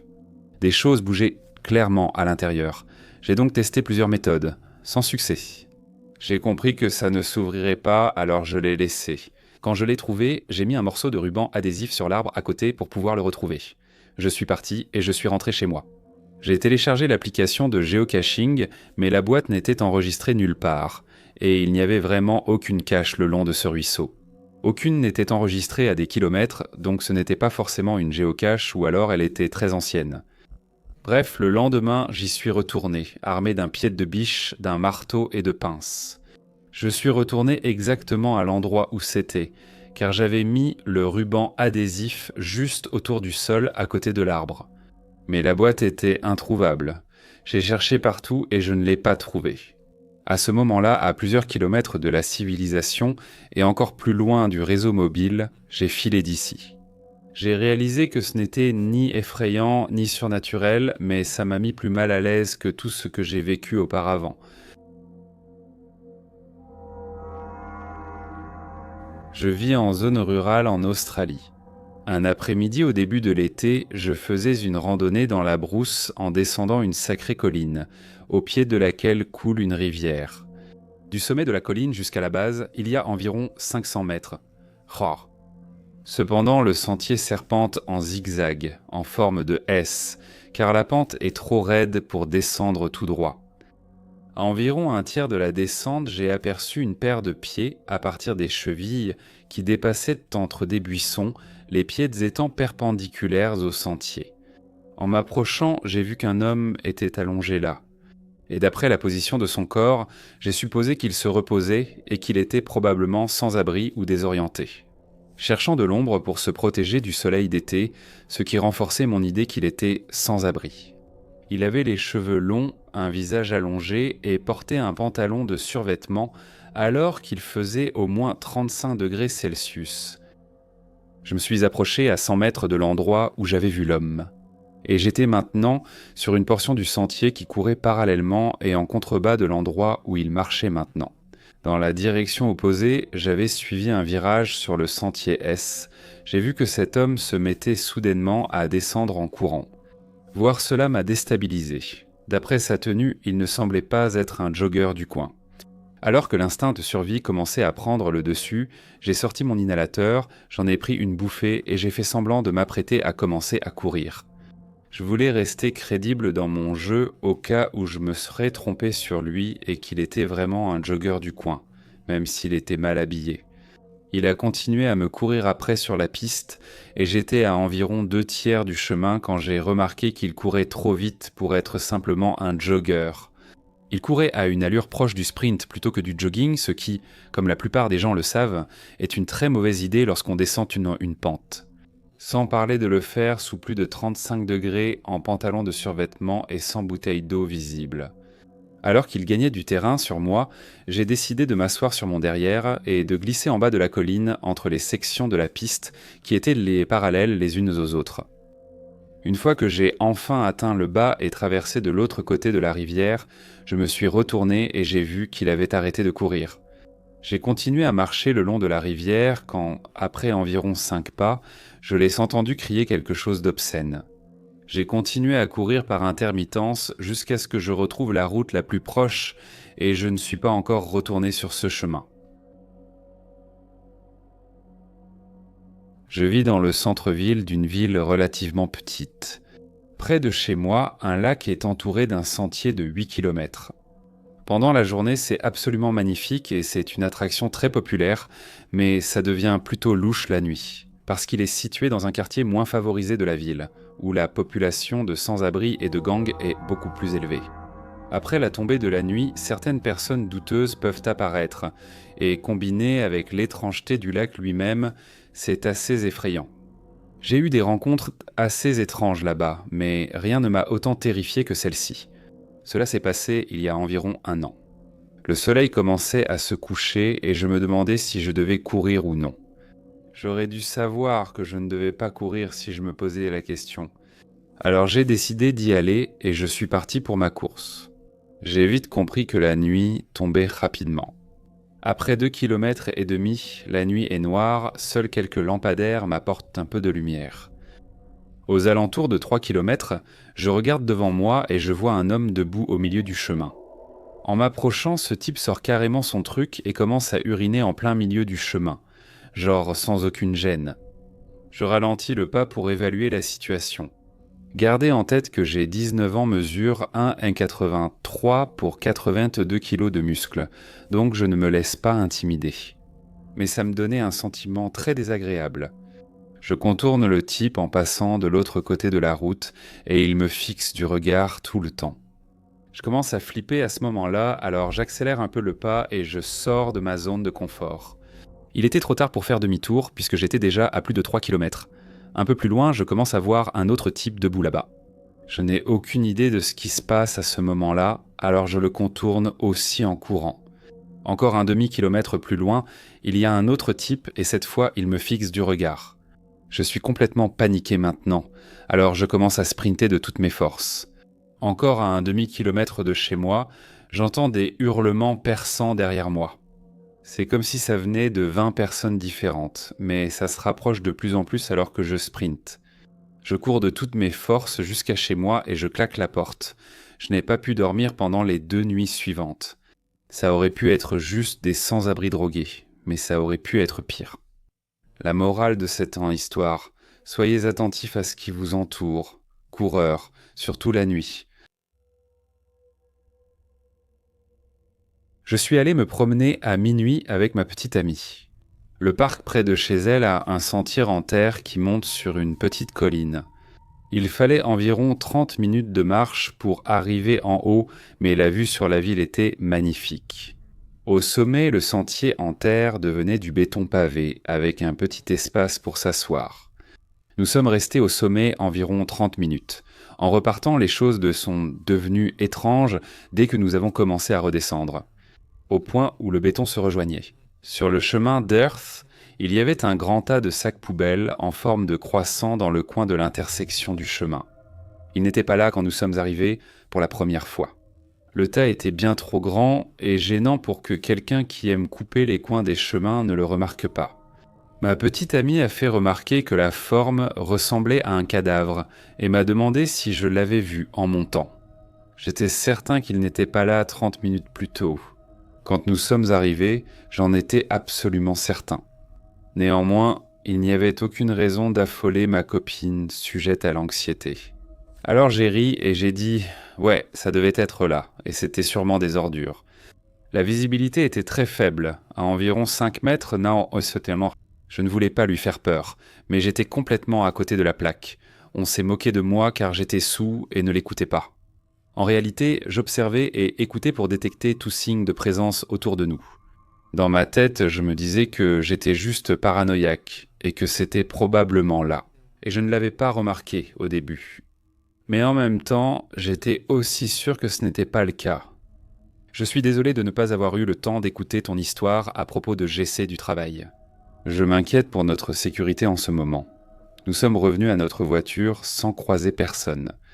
Mais je me suis un peu moqué de moi-même d'avoir eu peur pour rien, et j'ai aussi ressenti la détente de mes muscles fessiers qui étaient à contracter depuis la dernière demi-heure.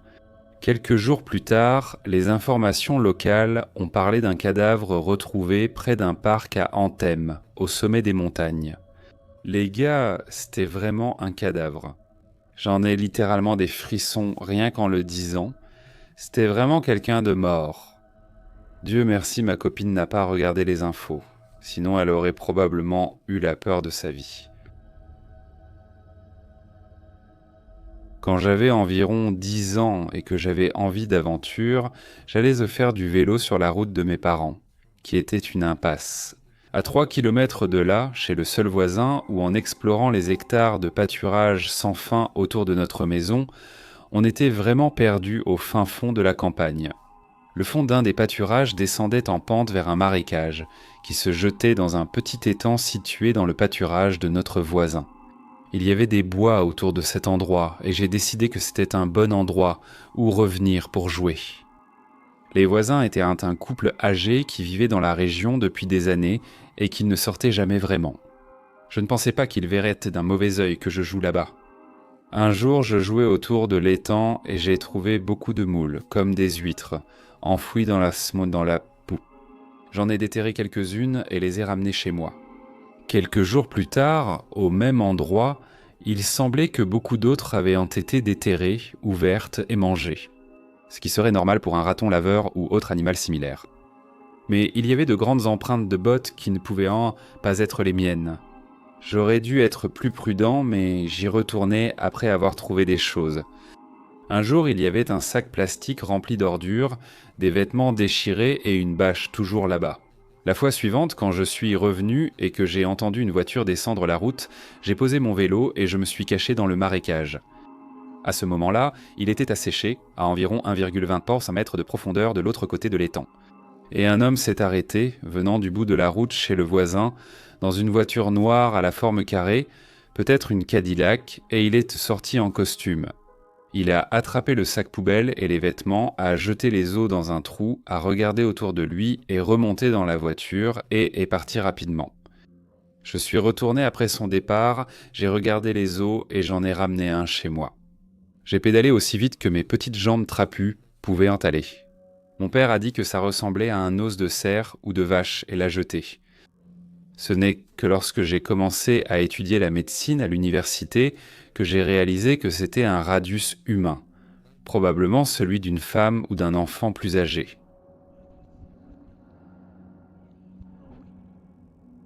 Mon ex-petite amie et moi avons fait une promenade dans la forêt tropicale, qui descend profondément jusqu'au fond de la forêt.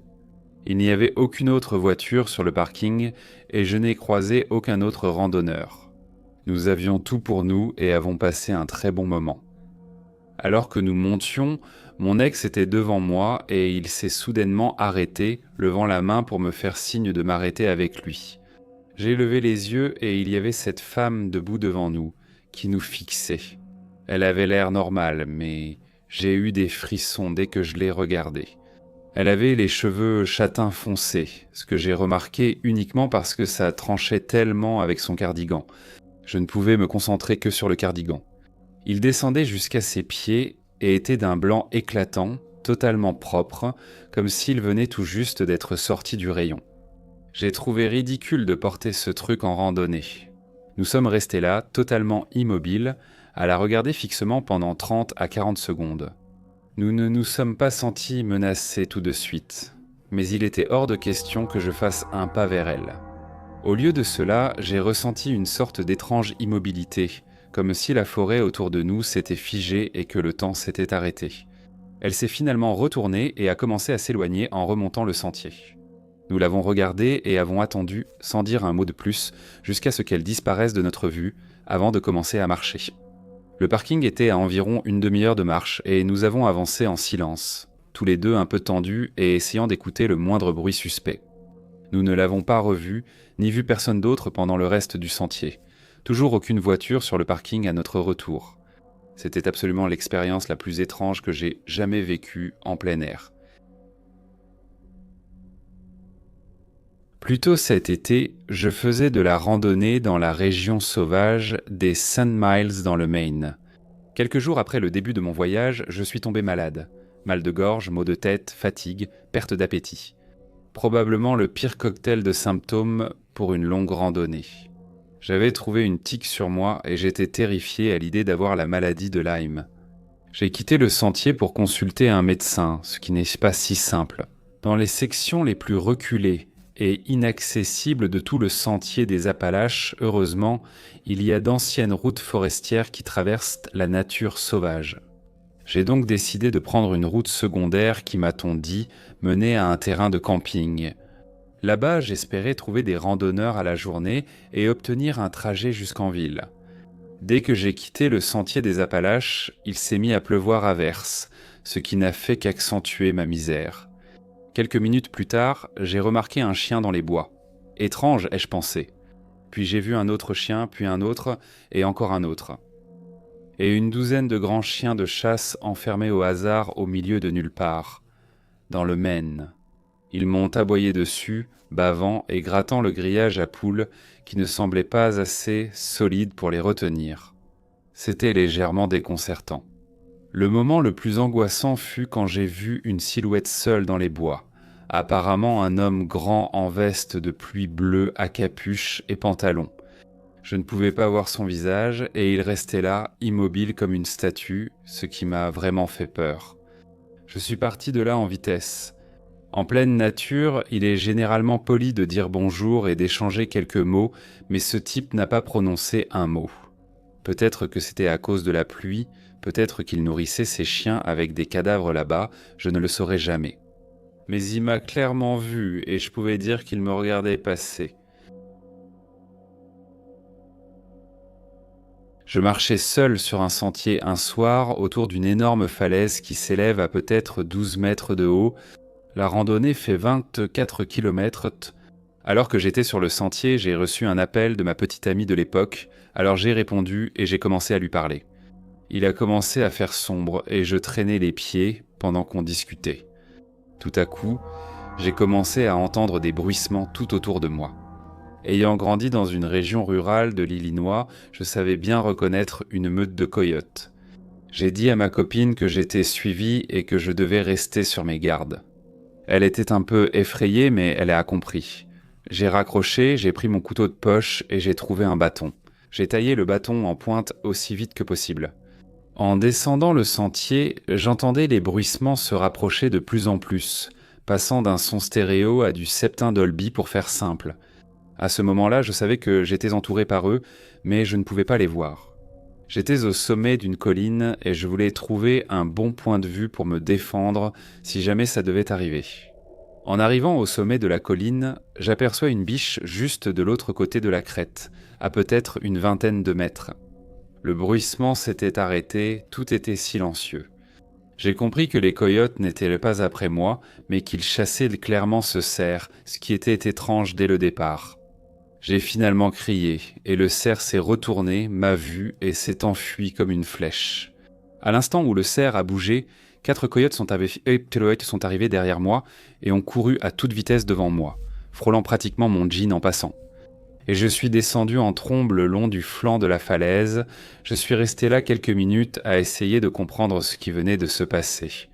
Je n'ai pas repris ce sentier depuis. C'était sacrément effrayant. J'ai grandi dans les bois, je n'ai jamais eu une rencontre comme celle-là et j'espère ne jamais en revivre une pareille.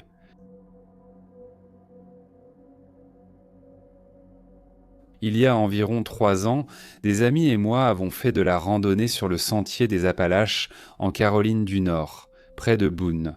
Mais c'était tout de même à une trentaine de minutes en voiture du début du sentier.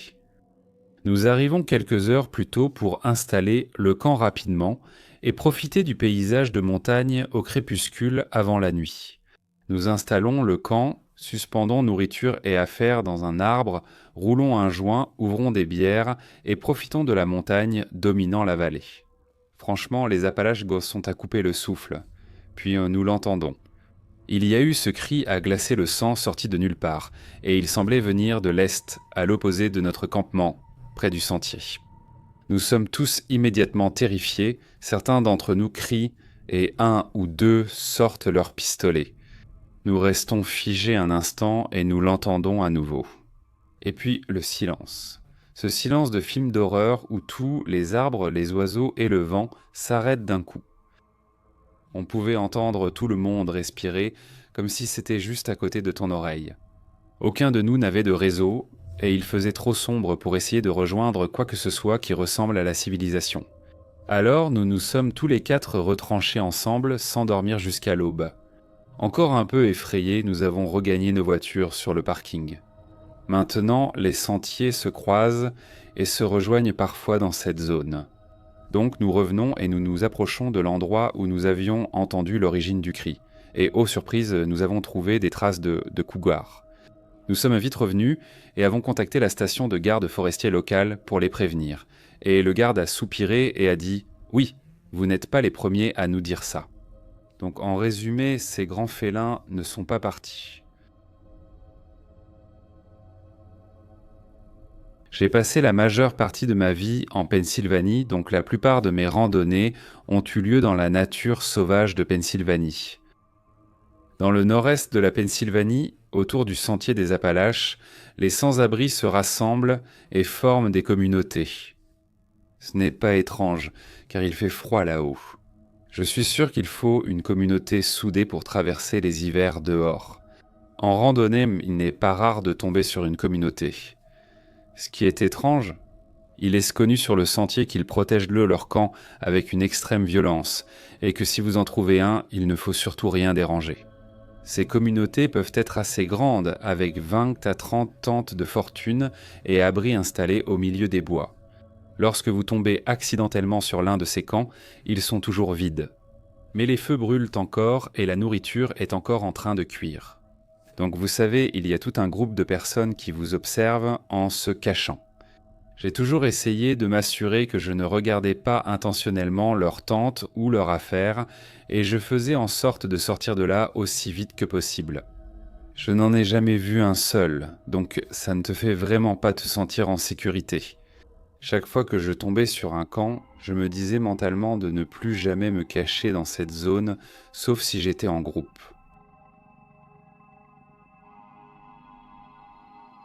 Je vivais autrefois au milieu de nulle part. La ville comptait moins de 200 habitants. Je travaillais souvent toute la nuit dans l'une des zones métropolitaines, et c'était à environ 40 minutes de route, dont environ 15 minutes sur une route de campagne. J'avais l'habitude de penser que je verrais des choses dans les champs, comme des coyotes ou des cerfs, tout le temps. Je n'y pensais jamais à deux fois. Eh bien, un matin, je rentrais chez moi vers 3 heures et il y avait un petit pont à traverser, juste avant d'arriver à notre route. Alors que je m'approche du pont, je vois quelque chose de blanc, nacré au milieu de la route. Je pensais maman que c'était probablement un cygne et qu'il allait qu'au Bougec. En m'approchant, je me suis rendu compte que les cygnes ne sont pas aussi grands. J'étais dans un F-150 et c'était à la hauteur de mes yeux. Quand ses ailes se sont déployées, elles couvraient littéralement les deux voies de circulation. J'ai évité de justesse, heurté quelque chose sur l'aile, freiné brusquement puis fait demi-tour. Quoi que ce fût, c'était parti à 100% sans laisser de traces et je ne l'ai jamais revu.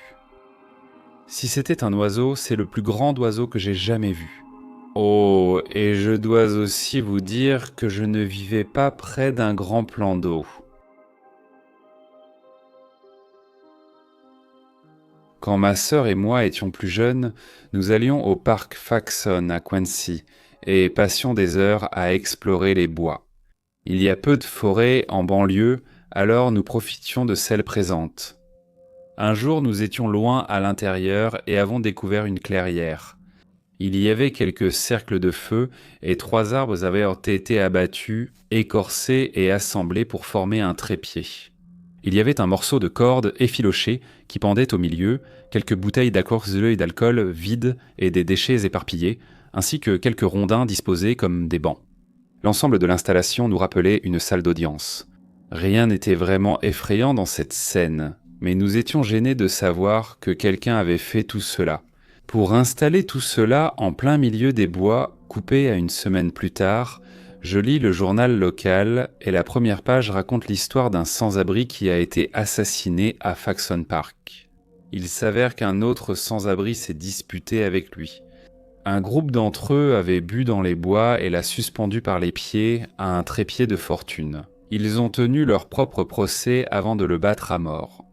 Nous étions tombés par hasard sur la scène du crime sans le savoir.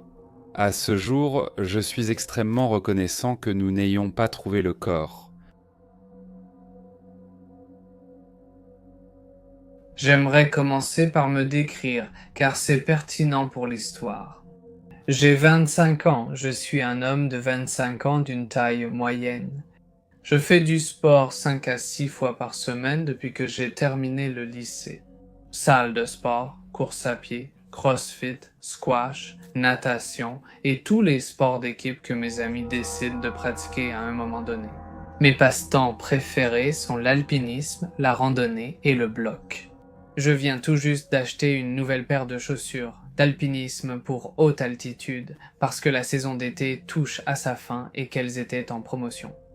Le plan, c'est de les porter dans les Alpes l'été prochain lors de quelques ascensions. Je vis dans une capitale européenne entourée d'une nature magnifique avec de nombreux sentiers et de nombreuses possibilités de randonnée. J'ai décidé de faire mes chaussures samedi dernier, plus précisément parce que ça aurait été l'anniversaire de mon grand-père et lui aussi aimait la randonnée avant de mourir. Ces bottes sont exagérées pour la forêt, mais j'avais besoin de les essayer. J'ai choisi un joli parcours d'environ 25 km et je suis parti vers 9 heures du matin. Il a plu la veille, donc j'ai eu droit à pas mal de boue et il n'y avait pas beaucoup de monde, car les gens sont facilement découragés par la météo. Comme l'été a été atrocement chaud, ce changement de température était agréable, surtout entre les arbres et tout ça, où il fait quelques degrés de moins qu'en ville. Il n'y a pas si longtemps, ma chienne m'aurait certainement accompagné lors de cette randonnée, mais elle va avoir 14 ans cette année et elle n'apprécie plus les longues promenades. Ma copine a dû faire quelque chose pour le travail à la dernière minute, donc je savais dès mon réveil que je ferais cette randonnée seule. La première moitié de la randonnée était parfaite. La différence d'altitude le long du sentier est minime et j'ai à peine transpiré, ce qui m'a induit en erreur. Combien de personnes manqueraient à cause de la tempête? La veille, j'ai rencontré au maximum 6 à 7 personnes pendant les 2 à 3 premières heures, et la plupart d'entre elles étaient des coureurs de fond. Il convient de mentionner que je ne marchais pas rapidement. Je me suis arrêté à de nombreuses reprises pour prendre des photos ou observer des traces d'animaux, car il y a des cerfs et des sangliers dans ces bois. Rien de plus menaçant, pas des animaux en tout cas, mais je ne vais pas m'avancer. Entre midi et 1 heure, le sentier a rejoint une vraie route, une où les voitures peuvent circuler. Cette route est en asphalte, mais elle est profondément enfouie dans la forêt et ne sert qu'à atteindre certains points de repère qui se trouvent aussi dans la forêt. Donc, les voitures passent rarement par ici. Mon sentier m'obligeait à emprunter cette route sur quelques centaines de mètres. Alors que je marchais le long de la route, j'ai entendu une voiture s'approcher derrière moi. Elle m'a dépassé ni trop vite ni trop lentement. C'était un vieux SUV vert avec une immatriculation récente. Cela se voit à la plaque d'immatriculation. C'est sans doute un détail important. De toute façon, je n'y ai pas prêté attention sur le moment, puis je l'ai entendu revenir. Il est passé devant moi pour la deuxième fois. Maintenant, très lentement, je pouvais voir clairement que 2 hommes étaient assis à l'avant, portant des casquettes de baseball et des lunettes de soleil. Les deux avaient aussi une barbe de quelques jours, et j'ai supposé qu'ils étaient des gardes-chasse. Même si ces voitures ont un blason sur le capot et sur les 2 portières avant. Comme je fais pas mal de randonnées, moi je connais ces choses-là, je les vois assez souvent. Ils ne conduiraient pas non plus une voiture comme celle-ci. Ils ont des jeeps qui sont plus adaptés à la forêt. Pourtant, je n'ai ressenti aucun inconfort, et je n'y ai encore une fois pas prêté attention. Puis mon chemin a quitté la route asphaltée et a commencé à s'enfoncer de nouveau dans la forêt. J'avançais, contemplant sereinement les arbres et tout le reste. Puis, soudain, j'ai eu l'étrange sensation que quelque chose ou quelqu'un était derrière moi. Un bruit de moteur devenait de plus en plus clair aussi. À ce point du sentier, il était assez étroit.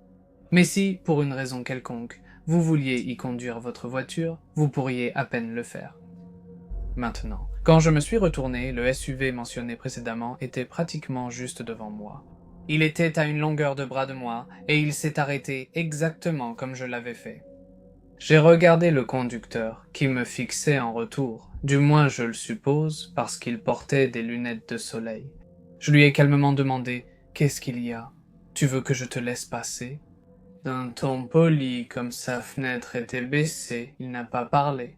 Il a commencé à reculer lentement, et bientôt il a disparu derrière un virage. Maintenant, j'étais assez mal à l'aise. J'ai aussi remarqué qu'il était seul dans la voiture, contrairement à tout à l'heure. J'ai écouté attentivement, restant immobile, car je n'étais pas sûr de ce qui se passait. À ce moment-là, je n'avais pas peur, mais il y avait une légère sensation de malaise dans l'air, et de mauvaises pensées commençaient à s'accumuler au fond de mon esprit. J'ai entendu la voiture et le moteur s'arrêter derrière le virage, j'ai entendu une portière s'ouvrir et se refermer, mais rien d'autre. À partir de ce moment-là, je me suis retourné et j'ai commencé à marcher vers ma destination à un rythme bien plus rapide qu'avant. Là, j'avais un peu peur. Je ne comprenais pas pourquoi il n'avait pas répondu et pourquoi il avait simplement fait marche arrière et était parti sans un mot. Je ne savais pas quoi en penser et je n'avais aucune envie de lui redemander ou de le revoir. D'ailleurs, je venais de marcher suffisamment pour que ces pensées désagréables s'effacent lentement de mon esprit. Comme j'avais beaucoup bu d'eau, Comme à mon habitude, j'avais besoin d'y aller. Et j'ai vu un endroit parfait. Un petit sentier très étroit qui partait de mon chemin et menait clairement à une petite tour de chasse. Je ne connais pas le nom en anglais, tu vois. Les structures en bois, hautes de quelques mètres, très simples, où les chasseurs peuvent s'asseoir et attendre leur proie. Oui, tu vois ce que je veux dire. Je me suis approché de la tour, j'ai posé mon sac au pied de l'échelle qui y menait et j'ai commencé à uriner. J'étais aussi intéressé à vérifier Google Maps pour voir où j'étais, mais comme il n'y avait pas de réseau, j'ai décidé de consulter ma carte. J'ai aussi bu une gorgée d'eau. J'avais campé là pendant quelques minutes avant de décider de retourner sur le sentier d'où je m'étais écarté pour aller uriner. Juste avant de revenir sur le sentier principal, je me suis dit à quel point c'était extrêmement silencieux. Pas de vent, aucun bruit, d'aucune sorte. Il n'y avait absolument rien. Cela m'a fait réaliser, un instant plus tard, à quel point j'étais seul, à part l'homme qui se tenait à 50 mètres de moi sur le sentier, dans la direction où j'allais. Je ne l'ai vu que lorsque je suis remonté sur le sentier. Comme le petit sentier menant à la tour était bien caché par les arbres, on ne pouvait pas voir le sentier principal car il était perpendiculaire au petit. Je l'ai regardé et j'ai été instantanément glacé jusqu'aux os. Il était habillé en tenue tactique, avec une casquette de baseball sur la tête. Je crois que la seule raison pour laquelle il restait immobile était le moment de surprise, quand j'étais apparu à un endroit qu'il n'avait pas anticipé. À ce moment-là, j'étais complètement et totalement alarmé. Il tenait un fusil équipé d'une lunette. Sans l'incident avec le SUV, j'aurais sans doute continué à marcher sur le sentier en pensant qu'il était un chasseur. Cependant, à la lumière de la rencontre étrange avec le SUV dont le deuxième homme était absent, quelque chose en moi s'est brisé instantanément.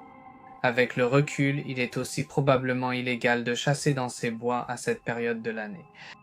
J'ai compris en 2 secondes que j'allais traverser la forêt en courant jusqu'à l'épuisement, en direction de la tour et au-delà, car cela me semblait naturel à ce moment-là.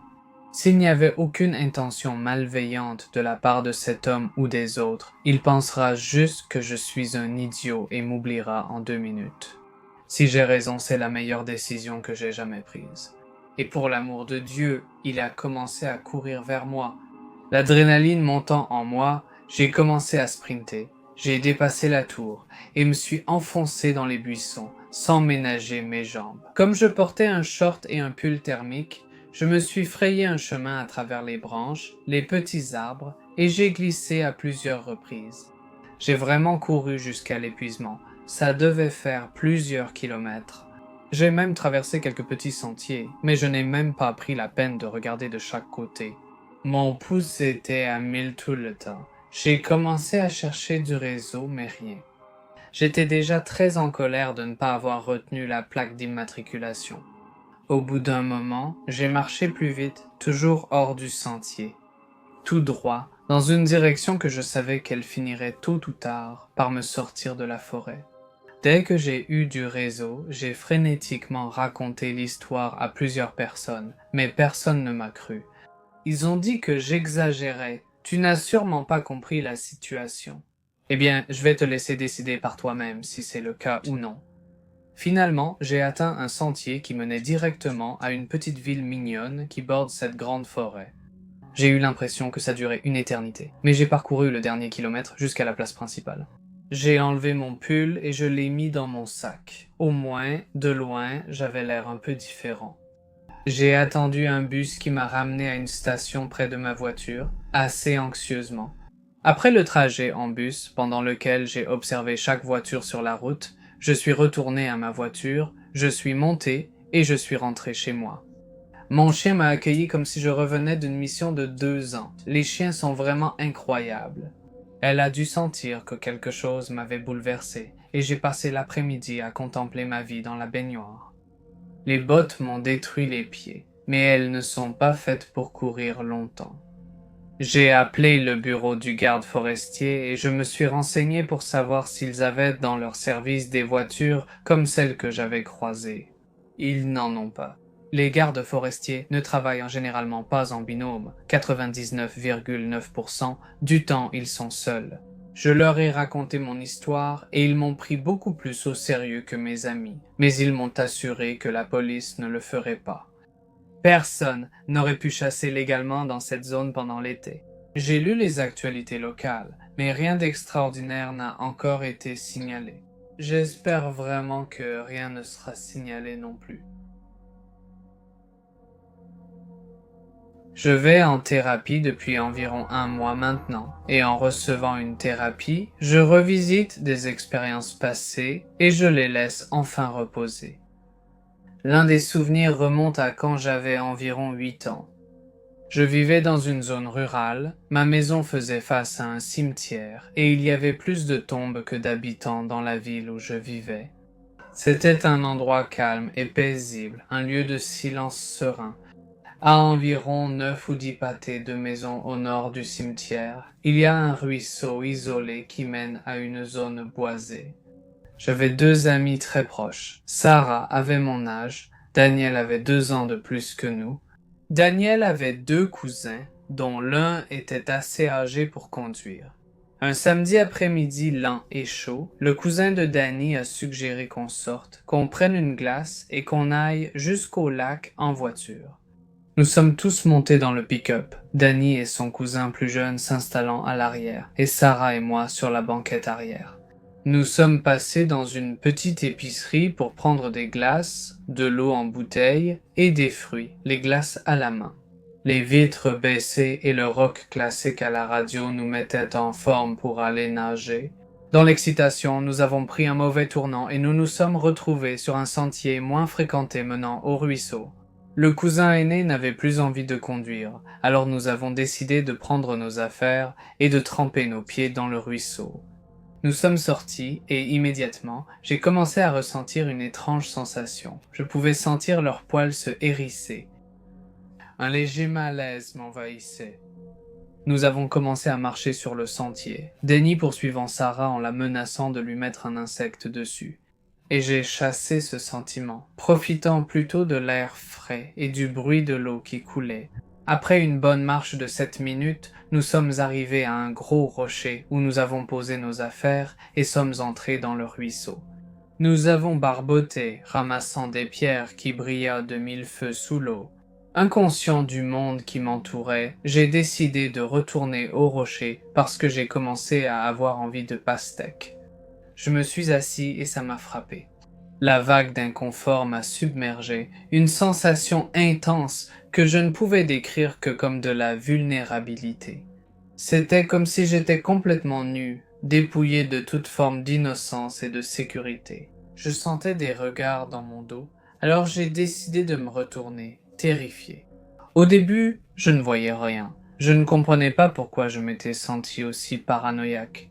Après avoir cherché un moment, j'ai vu quelque chose de brillant qui reflétait la lumière. C'était bref et petit, mais j'ai pensé que c'était peut-être une bouteille jetée ou un morceau de déchet. J'entendais Dan m'appeler pour que je redescende, alors je me suis dépêché de descendre et j'ai rejoint le groupe. J'ai dit au cousin aîné que j'avais aperçu quelque chose de bizarre, mais que j'avais trop peur d'aller voir ce que c'était. Il m'a dit d'ignorer ça. C'était probablement des déchets. Mais même avec ça, je sentais toujours que quelque chose n'allait pas. Nous sommes remontés sur le rocher, hydratant et mangeant entre discussions et rires. Le cousin aîné avait le dos tourné vers le ruisseau, d'où il avait une vue dégagée sur la même zone que celle que j'observais. J'avais presque complètement oublié mon ressenti quand il s'est arrêté. Son sourire avait disparu, son visage était pâle. Posant sa bouteille, il s'est immédiatement levé et a commencé à crier « Qui est là ?» Nous nous sommes tous retournés et avons vu quelqu'un sortir des mauvaises herbes. Ça ressemblait à un homme et il courait avec quelque chose à la main. Il a commencé à dire que l'homme avait l'air de nous prendre en photo d'une main. Tout le sang m'est monté à la tête. La peur de ne pas avoir repéré l'homme en premier m'a envahi. Depuis combien de temps était-il là? Est-ce qu'il nous suivait depuis qu'on avait commencé à marcher? Nous avons rangé nos affaires et sommes partis, tentant d'oublier cette mauvaise expérience. Ce n'est que 2 semaines plus tard que la ville a été en effervescence après avoir découvert un cadavre dans le ruisseau. Nous n'étions pas proches du gardien du cimetière, qui était le cimetière choisi pour l'enterrement du corps après son identification. Il nous l'a tous dit. La victime était un adolescent qui a été tué et jeté dans le ruisseau il y a 1 semaine, laissant un corps défiguré, à moitié gonflé et en décomposition. Le meurtrier était un homme d'âge moyen inquiétant, qui habitait près de la zone boisée. Sa maison ressemblant à une cabane a été fouillée et ils ont trouvé des jouets rassemblés, des coupures de journaux sur des enfants disparus et des centaines de photos de famille. Celle-ci était centrée sur les enfants et les adolescents qui traînaient de là-bas après l'école. Parfois, je frissonne à l'idée qu'il était tout à fait possible que ce soit exactement le même type qui était à la rivière, et que ça aurait pu être nous. Je vis dans une toute petite ville, là-bas tout le monde connaît à peu près tout le monde. Et à moins que tu ne rendes visite à quelqu'un en dehors de la ville, tu peux généralement aller où tu veux à pied en 15 minutes maximum. À cause de cela, c'est aussi un endroit où l'on se sent très en sécurité. Beaucoup de gens que je connais laissent simplement leurs portes ouvertes. Je ne le fais pas parce que j'ai de l'expérience dans d'autres endroits moins sûrs. Et notre rapport de police est en fait une source de comédie à cause de certains des crimes aléatoires et mineurs auxquels ils doivent répondre. Mais nous recevons aussi beaucoup de touristes en été et c'est à ce moment-là que j'ai tendance à éviter la ville parce que je n'aime pas les grandes foules. Ces personnes sont du genre à devenir folles, ivres ou défoncées et à penser qu'elles peuvent faire tout ce qu'elles veulent à cause de la réputation de la ville comme un endroit détendu. Mais ils sont généralement inoffensifs, même s'ils sont agaçants. Un soir d'été, je rentrais chez moi en marchant sur une piste cyclable. Cette piste cyclable longe une grande forêt que les gens aiment parcourir en randonnée pendant la journée. Et j'étais justement un peu à l'intérieur le long de celle-ci. Il était presque minuit, plutôt 23h30, et donc tout ce que j'avais vraiment comme lumière à ce moment-là, c'était la lampe torche de mon téléphone. Puisque ma ville réserve généralement les lampadaires pour le centre-ville. C'est alors que j'ai entendu ce qui ressemblait à une femme qui criait dans les bois. Bien sûr, cela m'a surpris, mais en y réfléchissant un instant, j'ai réalisé à quel point cela pouvait être beaucoup de choses différentes. Divers animaux ont été décrits comme produisant des bruits similaires. Ou peut-être que des touristes étaient ivres et faisaient la fête près du lac là-bas. Cependant, je me suis quand même retrouvé à m'éloigner un peu plus de la forêt en continuant à marcher. Ces cris continuaient par intermittence, ce qui m'a encore plus effrayé, mais je continuais à penser que c'était un animal. Ce n'est que lorsque j'ai entendu ce qui ressemblait à des cris étouffés que j'ai vraiment paniqué. Ça ressemblait sans aucun doute à quelqu'un qui mettait sa main sur la bouche de quelqu'un d'autre, et je pouvais entendre une respiration plus lourde venant de cette direction. Alors que je continuais à marcher d'un pas plus rapide, j'ai composé le numéro de la police et je leur ai dit qu'ils devraient peut-être aller vérifier la forêt, puis j'ai expliqué ce que j'avais entendu. Le gars à qui j'ai parlé était d'accord et m'a dit que je n'avais pas à rester dans la zone si je ne me sentais pas en sécurité. Mais il aurait peut-être besoin de m'appeler sur place pour m'interroger s'il trouvait quelque chose. Bien sûr, je ne voulais pas rester, alors je leur ai dit et j'ai raccroché. Et puis j'ai vu une silhouette dans l'obscurité devant moi qui marchait vers moi. J'ai laissé échapper un cri de surprise, ce que je pensais toujours être une chose que les gens disent dans les histoires d'horreur pour les rendre plus intéressantes, mais là, c'était involontaire. Je ne voulais toujours pas croire que j'étais en train de vivre l'un de mes pires cauchemars. Je me suis dit que c'était peut-être juste quelqu'un d'autre qui, comme moi, prenait ce chemin pour rentrer chez lui. Je me suis dit qu'on allait simplement se croiser, que j'aurais momentanément la compagnie et le réconfort de quelqu'un d'autre, puis qu'on partirait chacun de notre côté. Le gars s'est approché de moi et j'ai réalisé qu'il marchait vers moi de mon côté, sans aucune intention de changer de côté pour me laisser passer. Et chaque fois que je changeais de côté, il faisait pareil. J'ai aussi compris que, peu importe l'obscurité, Je l'aurais vu arriver sur la piste cyclable bien avant qu'il ne s'approche, donc il est très probable qu'il soit arrivé sur la piste depuis la forêt. Je me suis retourné dans la direction d'où je venais et j'ai vu une autre silhouette derrière moi, immobile. J'ai commencé à quitter la piste et à rentrer en ville par une petite rue. Mais alors que je commençais à m'écarter, le gars a finalement parlé. Et le truc le plus flippant, c'est qu'il avait l'air parfaitement normal et pas du tout inquiétant, avec un ton de voix comme n'importe qui. Pas le type louche des histoires effrayantes classiques. Pourquoi t'as appelé les flics? Il m'a dit ça d'un ton déçu. Comme lorsqu'on demande à un enfant pourquoi il a menti. Je me suis enfui, quittant la piste cyclable et courant dans une rue au hasard, loin de chez moi. J'ai entendu des pas derrière moi comme si on me poursuivait et j'ai pensé que c'était peut-être mon imagination, mais j'ai continué à courir. Et comme je ne suis pas vraiment en forme, je savais que j'allais finir par devoir m'arrêter pour reprendre mon souffle. Mais je pourrais jurer qu'il y avait plusieurs bruits de pas derrière moi, c'est-à-dire plus que les 2 personnes que j'avais déjà vues. N'est-ce pas? Au moment où j'allais ralentir, j'ai entendu le bruit d'une voiture qui s'approchait. Et on pouvait voir arriver les lumières rouges et bleues associées à la police. Les bruits de pas derrière moi se sont estompés puis ont complètement disparu. J'ai marché d'un pas vif jusqu'à la maison et c'en était fini. Je ne sais toujours pas ce que tout cela signifiait, mais j'imagine qu'on n'a rien trouvé puisque je n'ai jamais été convoqué au commissariat pour être interrogé. Je ne sais pas vraiment comment la police procède, car c'était la première fois que j'avais à les appeler. Mais je suis presque sûr que c'est pour ça qu'on ne m'aurait pas appelé. À ce jour, je n'y suis jamais retourné pour faire de la randonnée, ni resté dehors après 22 heures. Alors, au groupe de personnes qui m'ont fait sentir que je ne serai plus jamais en sécurité, ne nous rencontrons pas. J'ai grandi dans une maison dont l'arrière-cour était une immense forêt, dans la campagne de l'Illinois. Quand j'étais enfant, j'adorais être dehors, et je profitais de chaque occasion pour courir partout dans les bois avec mon meilleur ami.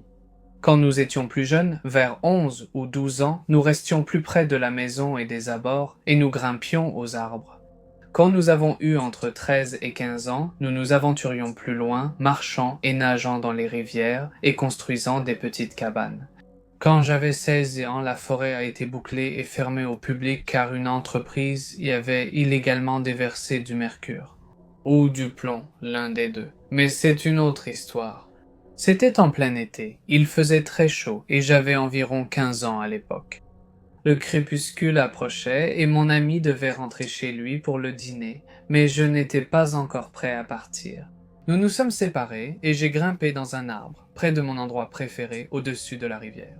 Ces bois étaient situés juste derrière un club de tir local, donc il n'était pas rare d'entendre des coups de feu. Cependant, ce club de tir était situé sur une propriété privée et les membres ne s'aventuraient jamais dans la forêt. Je me suis assis un moment dans mon petit arbre et j'ai mangé les mûres que j'avais cueillies plus tôt en regardant la nuit tomber. Quand j'ai soudain aperçu un mouvement du coin de l'œil, au début, j'ai pensé que c'était un jeune cerf parce qu'il était grand, mais pas énorme, mais j'ai vite compris que c'était un homme. Il semblait avoir la trentaine avancée ou la quarantaine débutante. Il portait un t-shirt noir, un pantalon de camouflage et arborait une barbe filiforme inquiétante. Il rôdait comme s'il ne voulait pas être vu. J'ai trouvé cela étrange, mais je n'avais aucune intention de signaler ma présence, car quelque chose me semblait anormal. Fille de 15 ans seule dans les bois, je savais être en position de faiblesse. J'ai ralenti ma respiration et j'ai observé. Au début, il ne disait rien en marchant autour de la base des arbres. C'est à ce moment-là que j'ai réalisé qu'il avait un fusil en bandoulière dans le dos. Une fois qu'il s'est approché d'une rivière où mon ami et moi faisions les idiots bruyamment peut-être 10 minutes plus tôt, il a commencé à appeler « Hé, il y a quelqu'un ici !» À l'aide. Tout en attrapant son fusil, il n'y eut aucune réponse et aucun bruit. Il abandonna après quelques minutes et commença à marcher en aval. J'ai attendu qu'il fasse complètement noir avant de descendre de l'arbre aussi silencieusement que possible. Je suis rentré en courant chez moi et mes parents ont appelé la police. Ils n'ont jamais rien trouvé, mais je n'ai jamais pu me résoudre à y retourner. J'étais avec mon beau-frère dans les Appalaches. Il neige généralement en décembre, mais cette année-là, il faisait constamment autour de 4 degrés Celsius, et il y avait trop de brouillard pour bien voir.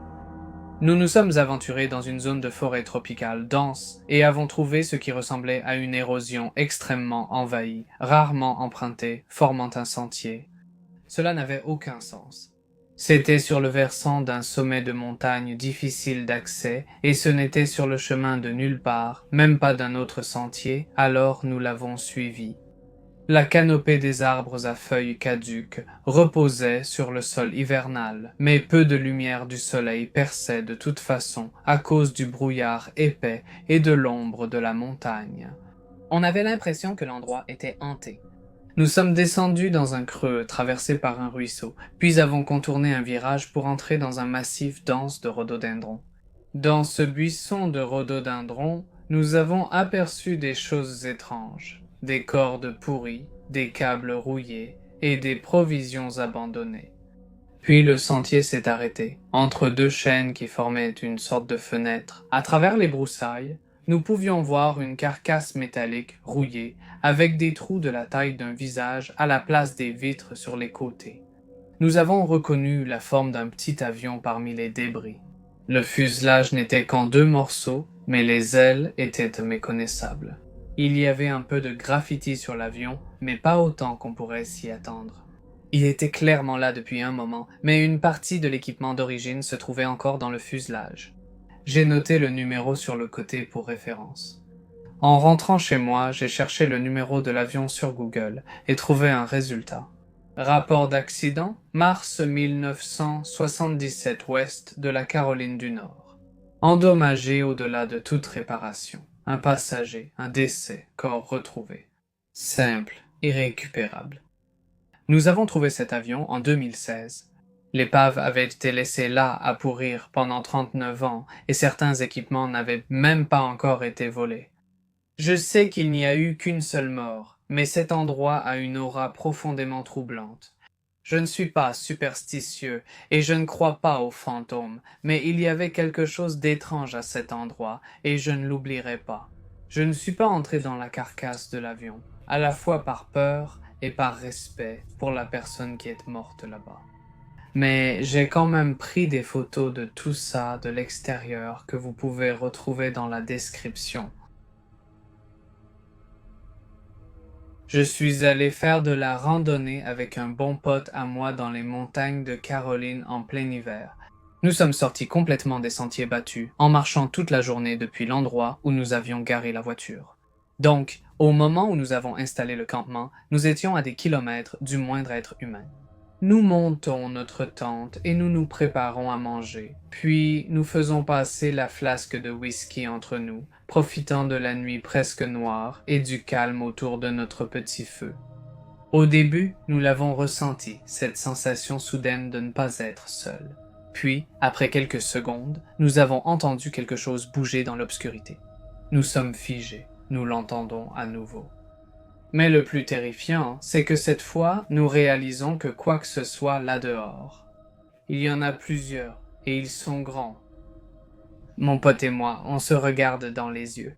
On a trop peur pour faire le moindre bruit, mais on se met silencieusement d'accord. Effrayer ces choses, c'est notre meilleure chance. Il attrape une grosse branche dans le feu, et moi, je prends une des pierres qu'on avait placées en cercle autour. J'ai tellement peur que j'arrive à peine à respirer. Mais ensemble, on crie aussi fort qu'on peut et on fonce dans l'obscurité. Et puis on a vu les yeux, au moins une douzaine de paires, qui nous fixaient droit dans les yeux. Nous avions chargé une meute féroce de poneys de montagne qui n'ont absolument pas réagi à deux fous, c'est-à-dire à des gens qui criaient à plein poumon, au beau milieu de la nuit. Ils nous ont juste regardé droit dans les yeux, totalement indifférents, ces foutus poneys. Ça fait quelques années que je chasse maintenant et j'en ai vu des choses bizarres. Des lapins mutilés, tués par des coyotes, entre autres choses, et les cris des lynx sont aussi vraiment flippants. Mais un jour, alors que je marchais sur ma propriété à travers les bois, j'ai entendu des branches se casser doucement à environ 30 mètres devant moi. Rien de trop étrange à cela, les lapins et les coyotes tombent dessus tout le temps. C'est arrivé de nouveau, mais cette fois un peu plus près et sur ma droite. J'ai dégainé mon 0.45 XDS. J'aime la version compacte parce qu'elle tient mieux en main, prête à tirer sur un coyote affamé. La veille, mon voisin m'a raconté comment une femme à Little Elm s'était fait attaquer par des coyotes en colère quelques jours plus tôt. Donc j'étais prêt à tirer. De toute façon, j'ai braqué ma lampe torche à travers les arbres et je n'ai rien vu. J'ai continué à marcher un peu plus vite et j'ai entendu un cri aigu avec des sons graves en arrière-plan. Ça ne ressemblait à rien de ce que j'avais entendu auparavant et je te jure, on aurait dit qu'un lynx avait tué Batman. J'ai couru en sprint jusqu'à chez moi, à environ 1 mile. Je suis près de la lisière des bois et je regarde derrière moi pour voir une ombre voûtée à 40 mètres qui me fixe, comme une personne essayant de marcher à 4 pattes. Il faisait sombre, donc c'était peut-être mon imagination. Je me suis dépêché de partir de là et je suis rentré chez moi. Je ne l'ai pas revu depuis et je n'ai pas dormi pendant quelques nuits. À ce moment-là, je ne chassais pas. J'aime faire des promenades nocturnes pour me vider la tête, mais je ne sors jamais sans une arme. Restez prudents et faites attention, parce que je ne sais pas ce que c'était.